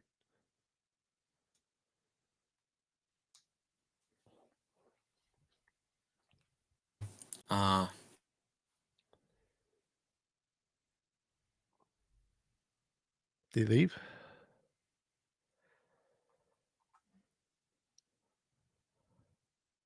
Yeah, looks like he left. Maybe his wager came through for him. He's still there. He said his audio is not working. He DM'd me. Something's wrong with his audio. So that was a pretty in-depth view of Pascal's wager. And TJump, thank you for laying things out so succinctly. You've given me some things to think about. I will be listening back to this section because these are some new perspectives for me. And I found it fascinating. Were we just speaking with Childish? Is that right? Yeah. And TJump, do you have a video? You said that you just did like a conversation with somebody who's an expert on this particular topic. Yeah. Do you have a video you could refer us to? The newest one on my channel with Lawrence Pasternak, I guess. Cool. So everyone who wants to learn more about this can watch Lawrence Pasternak interview with TJump on TJump's YouTube. Oh yeah, and if someone wants to post a link in the chat, I'll relay to the YouTube chat. Welcome back, Childish. I was jokingly saying that maybe your wager came through for you, and that's why you disappeared.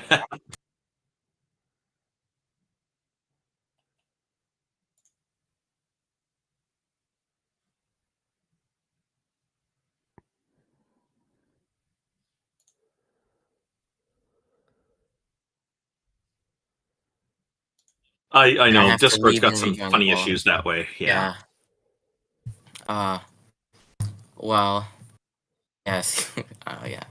But I want to continue this discussion, but I want to do it in a way where it's like not circular, because I feel like I'm saying one thing and he's like saying the same response, and I'm saying the same response to that, and like, you know, it's going back and forth. So I'm trying to figure out where we can move this in like a new direction that's not like Well, we got to keep in mind that we are starting to run low on time, so because we need to wrap this up in about 10 I'll or let 15 minutes. I'll let the next guy speak if you No, want to. no. What I'm saying is, if it's something that you think will take a while, we'd be happy to do it, but perhaps perhaps next month, if that's okay with you. Like, because we've covered quite a lot here with Pascal's wager. And we'd be happy to give you a minute or so to sum up if you want that.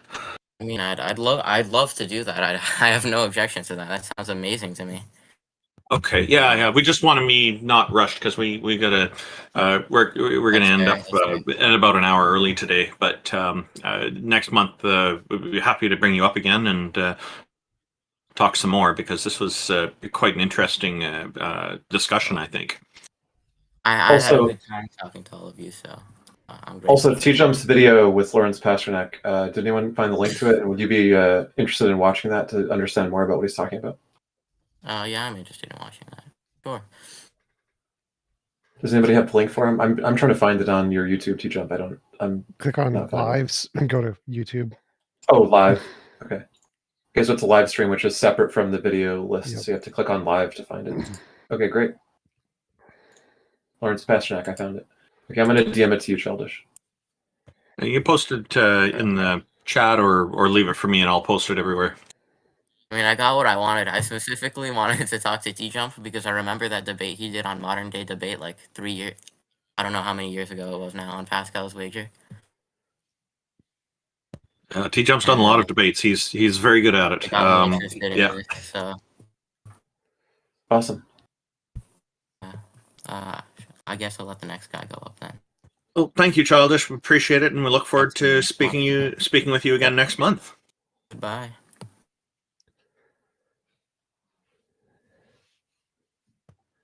So I'm just bringing up, I guess it's going to be the last person here. Let's ask the shrub. Welcome. Hi, can you hear me? Yes, sir. Thank you for joining us. What's on your mind, sir? Well, you guys are definitely interesting, and TJump, if you happen to be the same fellow that used to be called Xerxes, I'm with you, brother. I love your work, by the way. But anyway, so purely as an aside, I find myself challenged with the quandary of the perennial search for evidence. And this is why it's a quandary for me. If I have a friend who is, agnostic or what have you, and is always looking for things, should I trust any of his positions? Can I trust that he's going to be a good friend and look out for me and put my best interest first? Or is it possible that he could find evidence that, either being selfish, or self-dealing or even physically harmful could be of his momentary benefit, that he might flip on me? That's a possibility. Like, this is you're dealing with interpersonal relationships. Different people have different tolerances and standards.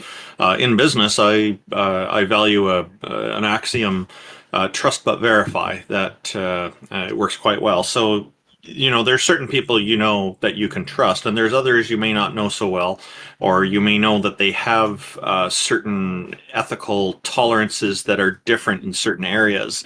That again, it boils down to interpersonal skills. But the short answer is you should trust nobody, and try to use some kind of rigorous critical thinking or skeptical approach to making sure that what they're telling you and what they're promising you is correct. But the reality is we don't have time for that. So that's why we build these relationships and have to trust people. We have no choice but to trust people in many circumstances.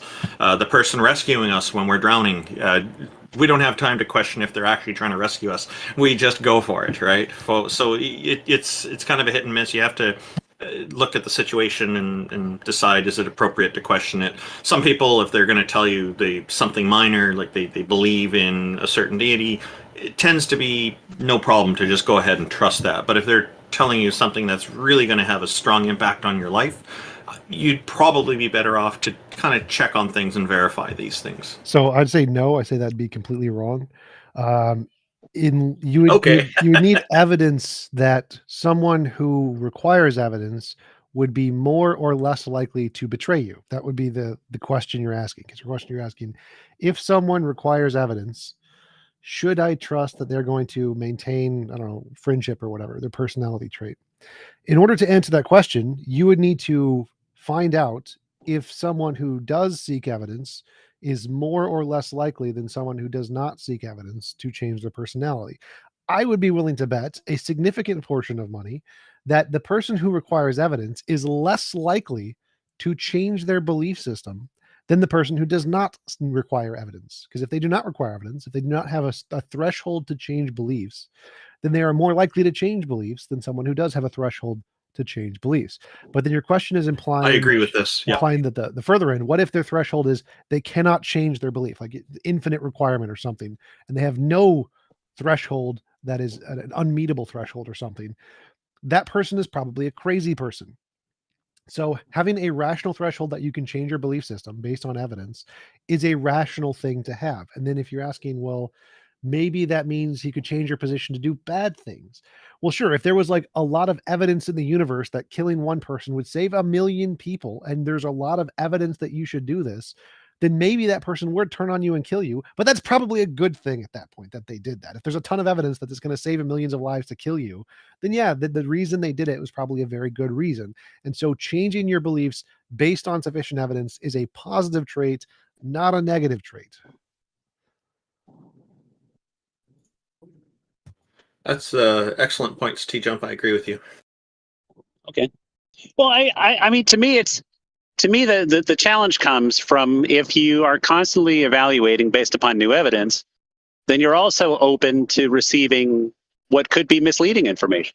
Sure. There's always a possibility that someone's going to whisper some gossip in your ear and say, this guy's probably not on the level, and if you have an opportunity to make money or take advantage of this other person, then go for it, man. I mean, because they may not pan out in the long term. And well, that doesn't make sense, because if someone requires evidence for something, they would require evidence for that claim too. So if someone brings in a new claim that challenges their position, they'd say, okay, what's the evidence? Because they're open to evidence, they would be looking for it in all of the challenging beliefs. And so the only beliefs that would become believed by this person would be the ones that can supply real, genuine evidence that they're not just figments of their imagination. And that's a good standard. Yes. So the only reason you would think this person would turn on you is if they have good evidence, or whatever their standard of evidence is, to do so, which is a very good reason to trust them. Okay. So what would qualify, if you're agnostic, what would qualify someone as trustworthy? What would qualify someone as trustworthy? Like, if supposing, how long would you have to get to know someone before you'd say, they're trustworthy? I don't know, but I'd say that for someone to be trustworthy, their standard of evidence would have to be something like science. And if they have a standard of evidence like science, in order to establish. Okay, so if they believe in the Big Bang Theory, does that mean you can trust them with, say, watching your dog? Well, again, these are different beliefs. So if you're asking about someone who is skeptical and is applying a skeptical rationale, and what makes their skeptical rationale reasonable, it would have to conform to science. Now, trustworthiness and whether a person's moral values and personal values match. No, just trustworthiness. No, you're not understanding. Stop. You're going on a vacation for 2 weeks, and they say they're willing to house. Stop. These are two separate systems of ideas. You can be perfectly skeptical and rational, and be a narcissist who just steals everything from everyone. There is no correlation to the amount of skepticism you have and your personal ability to steal stuff. There is zero correlation to these two beliefs. Nothing correlates them. You could be a Christian pastor who believes in a God and has no skepticism whatsoever. You just have blind faith in God, and be a pedo priest. There is absolutely zero correlation to the amount of skepticism and the amount of trustworthiness. None whatsoever. Two different ideologies. There's actually this is where my person A and person B are both agnostic. How should person A evaluate whether person B is trustworthy? Give them money and see if they steal it. I think you're also you're making an assumption implied in all of your statements that the alternative is, if the two people are Christian, then that somehow settles the matter or makes things completely different, right? But what we find, I'm trying to say, if in the absence of any Christendom, in the absence of any shared belief structure, what should you evaluate someone else for their trustworthiness by? What standard would you hold them to?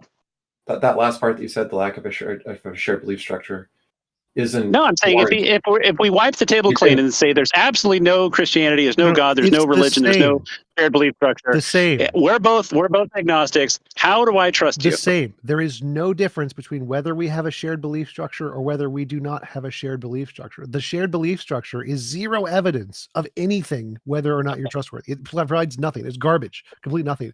The reason you should trust someone is if they have a history of being trustworthy, loaning money to them and they give it back, completing their promises, not stabbing you in the back. If they have a history of being trustworthy, that's a good reason to trust them.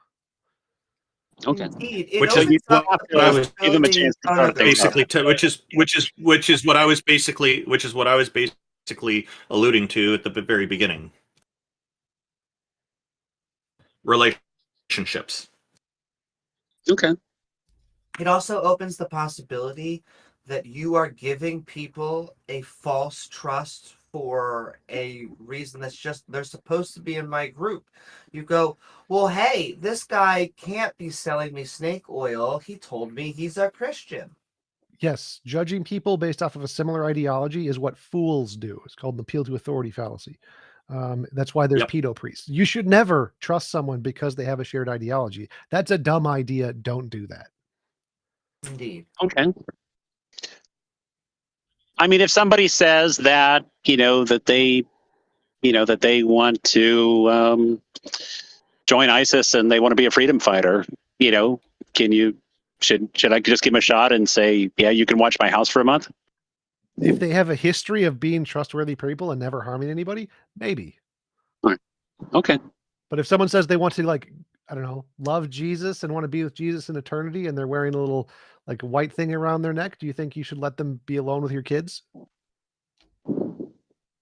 Well, I do favor this idea of just seeding the pot and saying, you know what, we're going to give incremental or opportunistic chances for someone to prove their trustworthiness. That we'll just start from square one and as we'll give you a small shot. And if you don't steal small amounts of money, and then you don't steal medium amounts of money, and then you don't steal large amounts of money, then you've proven at least your creditworthiness. Right. So, but just because someone shares an ideology, so he's Christian, has a little white thing around his neck, says he wants to spend time with your kids, do you trust him because he shares the ideology?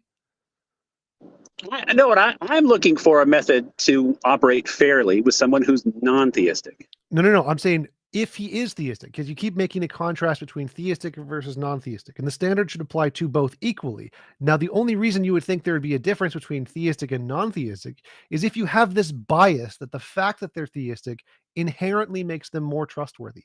And so I'm asking you, let's say someone is theistic and wants to spend time with their kids, but you have never had any past experience with this person. Would you trust them because they believe in God? Is that a reason to trust someone, or is that just bullshit? Well, I did trust someone who was theistic with being a nanny for my daughter when she was 0 to 1 years of age. And I gave her a 1-year contract to do that.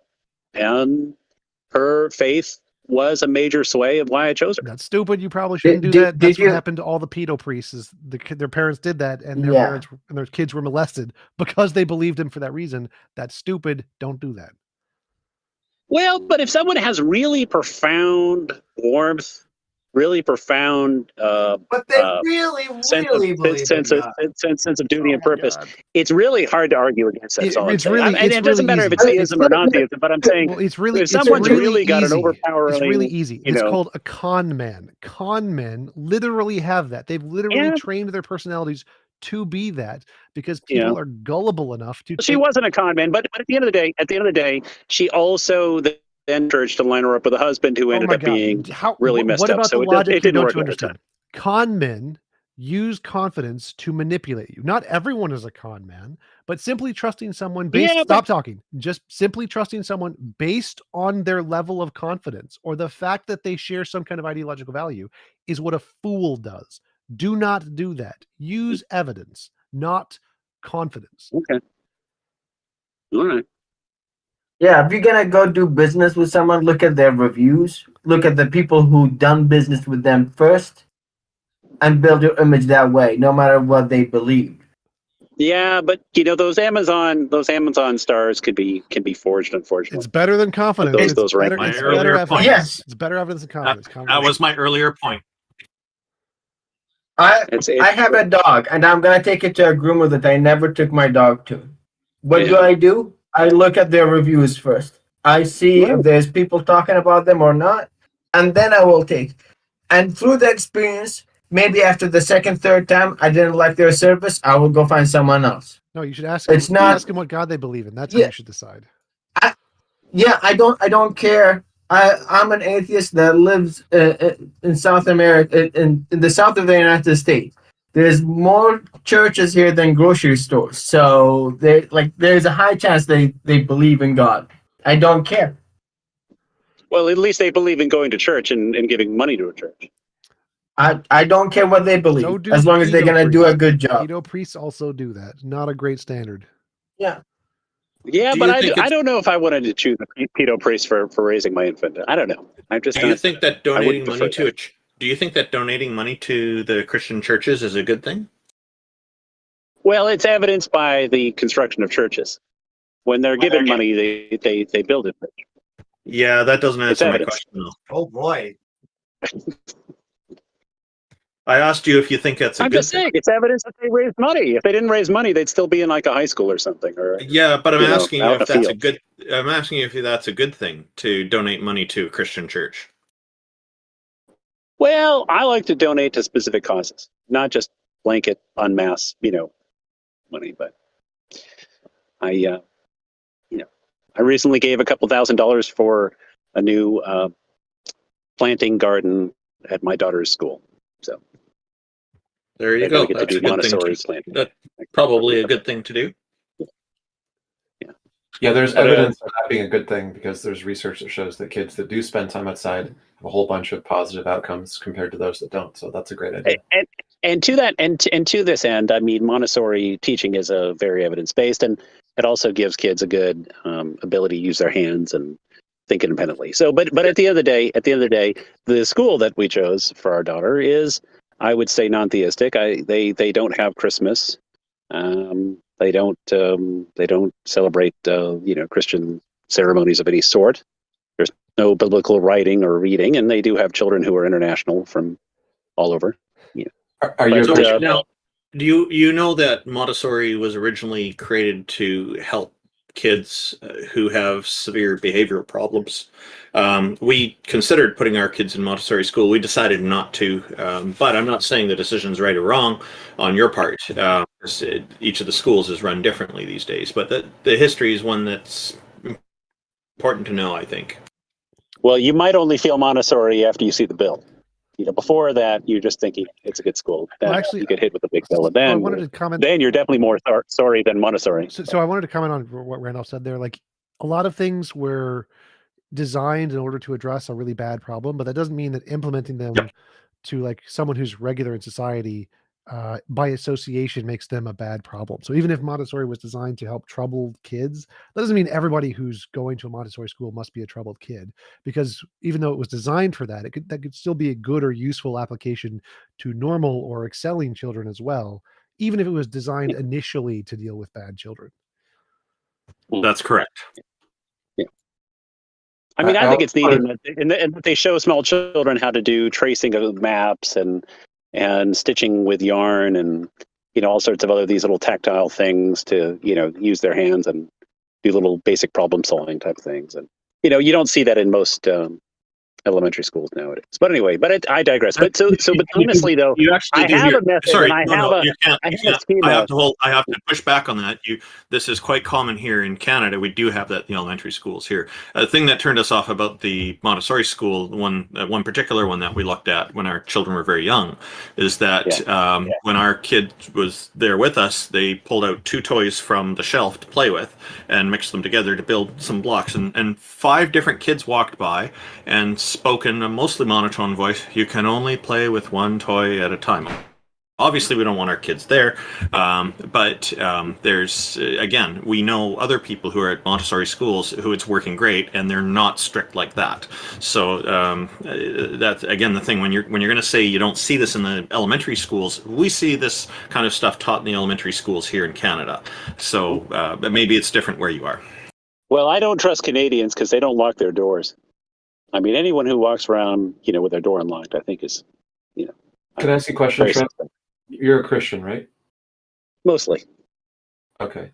So when I asked you if you were assuming the opposite would be the case, like that you tend to trust Christians more, and you kind of evaded and said you didn't want to talk about that, but then you gave an example of having a nanny or whatever look after your young child, and you said specifically the fact that they were religious made you trust them more.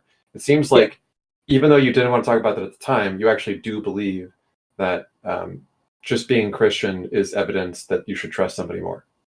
Well, I mean, there's also degrees of Christianity. This is an individual who spends about 3 hours a day studying and reviewing and praying. And I mean, this wasn't just a casual go on the high holidays, throw $20 in the plate and call it check the box.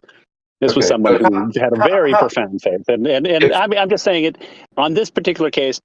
All I can say is that there are people in this world you will run into who, for lack of a better term, have a presence and almost an angelic aura to themselves, where they simply exude, a warmth and a kindness that you can't measure. It's just it's rare. It's maybe 1 in 500 people you run into have this. It's something you can't buy.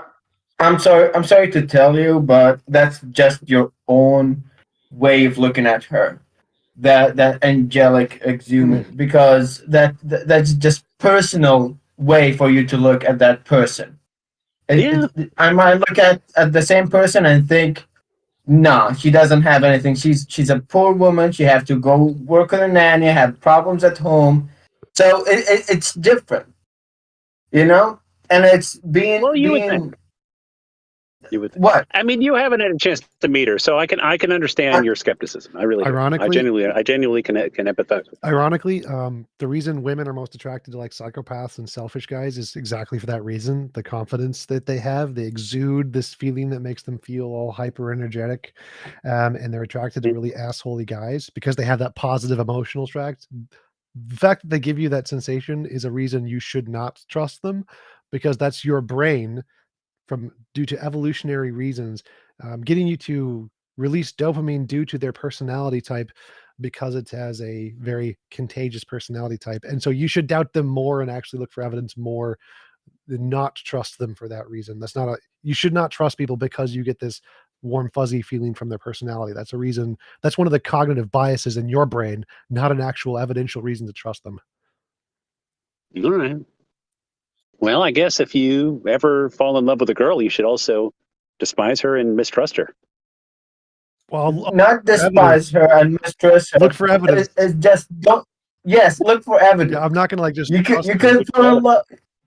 You could fall in love with someone that might ends be up cheating massively on in you. love with you and fawning at your feet, but by golly, I want more evidence before I go and buy you another steak. Yes, yes, All right. yes.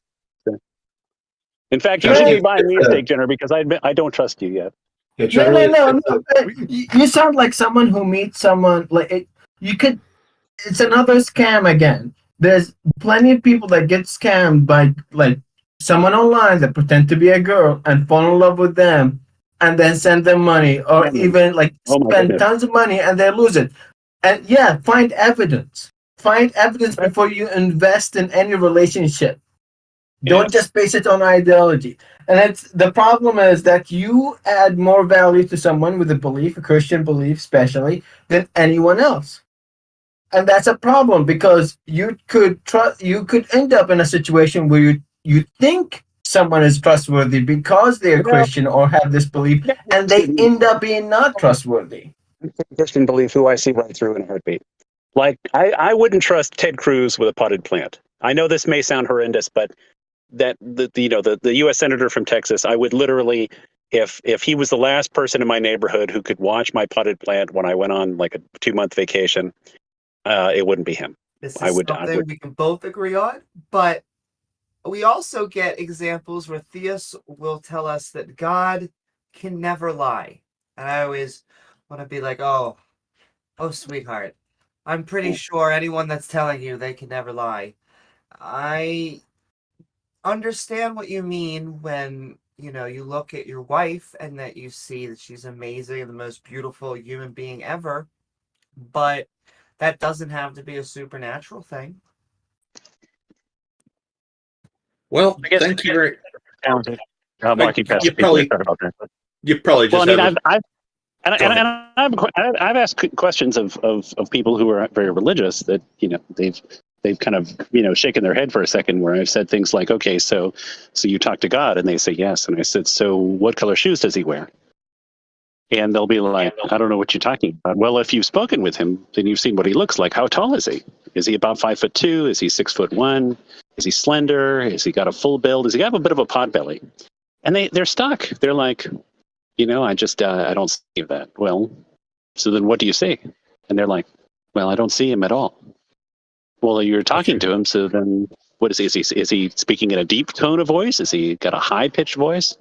Is he more of like a soprano, or is he more alto? No, they don't even say he's got an intonation to his voice. So it's like, it can be challenging. Some of these things can be difficult to express, but I honestly have seen people who just have it. They would literally give you everything they've got, shirt off their back, because they believe, and they just have it. Thanks for joining us. I guess that might count as your final words, or did you have some last thing you wanted to say to us before we start wrapping up the show? And TJ, I love the new look. The Xerxes thing was old. I like it, man. You're doing great. Well, thank you very much for joining us. We do appreciate it. I guess that was an interesting last conversation. Did anybody have anything that they wanted to say before we start wrapping up?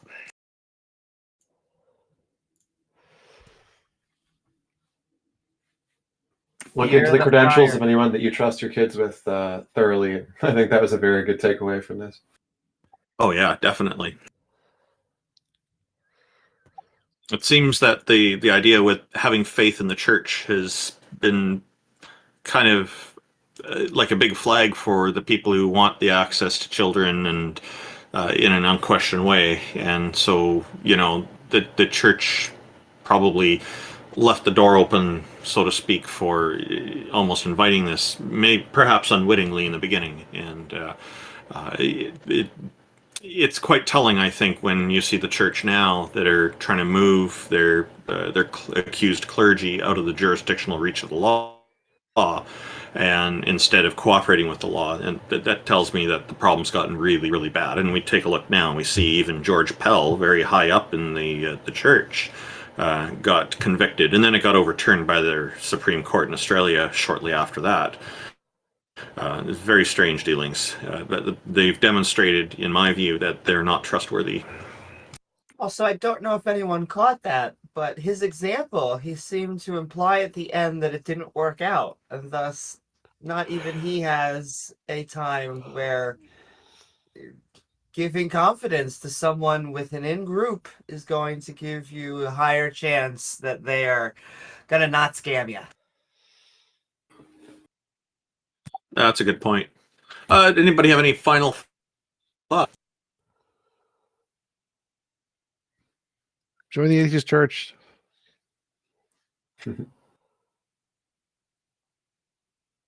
Yeah, the atheist church is an important effort that TJump is running. There are some links to it on the theisthelpline.com website. If you click on about, you'll find TJump's entry is in there. You can click on his picture. It'll bring you right to his links, as well as links for all the rest of us. Thank you for doing that, TJump. That's an important cause, and I hope it turns into a wildly successful effort down the road for you. Yeah, absolutely. And hopefully you guys have the opportunity to start one in Canada too. It'll be awesome.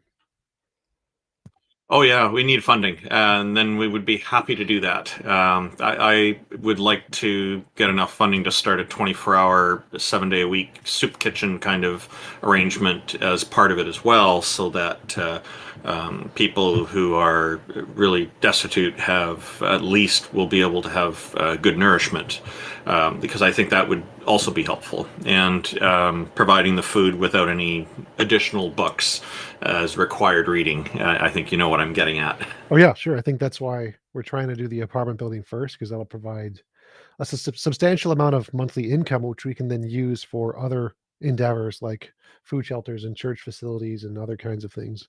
So because as atheists, we don't have like a large congregation who's going to give us donations all the time. Getting a stable foundational income like an apartment building will allow us to provide funding like food shelters and things. Yes, yeah, having a facility like that, you'd be able to do stuff on the ground floor. I don't think people really want to live on the front street on the ground floor anyway. They want to have a little more privacy, so this can work very, very well. Yeah, it's a beautiful, beautiful idea, and I think this kind of thing needs to be encouraged more. X, did you have any final thoughts for today's show? I'm going to watch the TJump video on Pascal's wager, because I haven't heard it gone into as much depth as he did today, and that was fun. So looking forward to that. Great. Mubarak, any final thoughts? Yeah, the show today was fun. I would like you to join us next Thursday, the 11th, on Gonna Go For It, and to join us on the show there, gonna be at p.m. Eastern. So adjust your time properly. But I have final quote that have been bringing in my mind all the show. It's potatoes, boil them, mash them, stick them in a stew. So for some reason, I don't know why, but it's been bringing in my mind. Maybe it's our Holy Maybe it was You're just talking to me. a bout of faith in TJump's magic potato. I think so. Overcame you. So it's the spirit of the magic potato. It is. It is. He's So had thank you all, personal and revelation. I think so. I might be a prophet. I think there's a history in Middle Eastern prophets. So, I enjoyed Heard it here first, folks. Thank you, Mubarak. Tonight, I will be probably on another live stream on my channel. We're just trying to work out some final details. It'll be a Twitter Spaces stream that a gentleman named The Duke is the Man will be hosting. It'll be about atheism, and we're going to see where it goes. So hopefully it will bring in a different audience through the Twitter Spaces. If people want to find me on Twitter, my account there is Randolph828.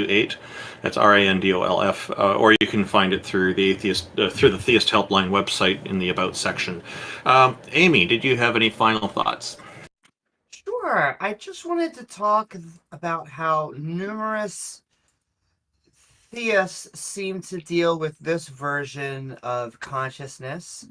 That I think that although, just like abiogenesis and numerous other subjects, they are the newest that we are learning in fields like biology. However, they are still not only well substantiated in neurobiology and neurology, but they are going to continue gaining more information. And every time that we have found something dealing with consciousness, it has been a physical form. And so I would be interested in someone presenting to me or any atheist why there would need to be this version of consciousness that really is not attached to a brain, a body. They've been floating around not only in time and space, but before time and space. It's not something we see with any physical laws. And so I just want to thank Taco Randolph for another fantastic stream, the entire panel. You can find me and my co-host James W. at youtube.com/Amy Newman. And I just want to remind everyone that if you do not convert now, because now you have knowledge, to the potato, that the fryer is waiting for you at the end. Thank you, everyone. Thank you, Amy. Taco, you're the organizer. What are your final thoughts here before we close up? Everyone's links, they're pinned in Heathen Hangout. If you're watching on a platform that's not Discord, join politics.discord. Hang on. That would be politics.gg. Sorry, that would be discord.gg/politics. Yes, join that. Thank you for watching, though, and everyone have a great day. Am I good to close this out, or anyone want to say anything? Just want to say a special thank you to our sponsors, the Discord Politics Guild, the link you just mentioned, and then the Canadian Atheists at canadianatheists.ca, and also, again, another special mention for TJump's amazing effort to help people with what he's calling the atheist church. All worthy things to look into. Again, the links you can find on the theisthelpline.com website as well. Thank you, everybody. Thank you to our audiences. We appreciate everybody for tuning into this and participating, and in the live text chats, as well as engaging with us here on the stage. It is always greatly appreciated.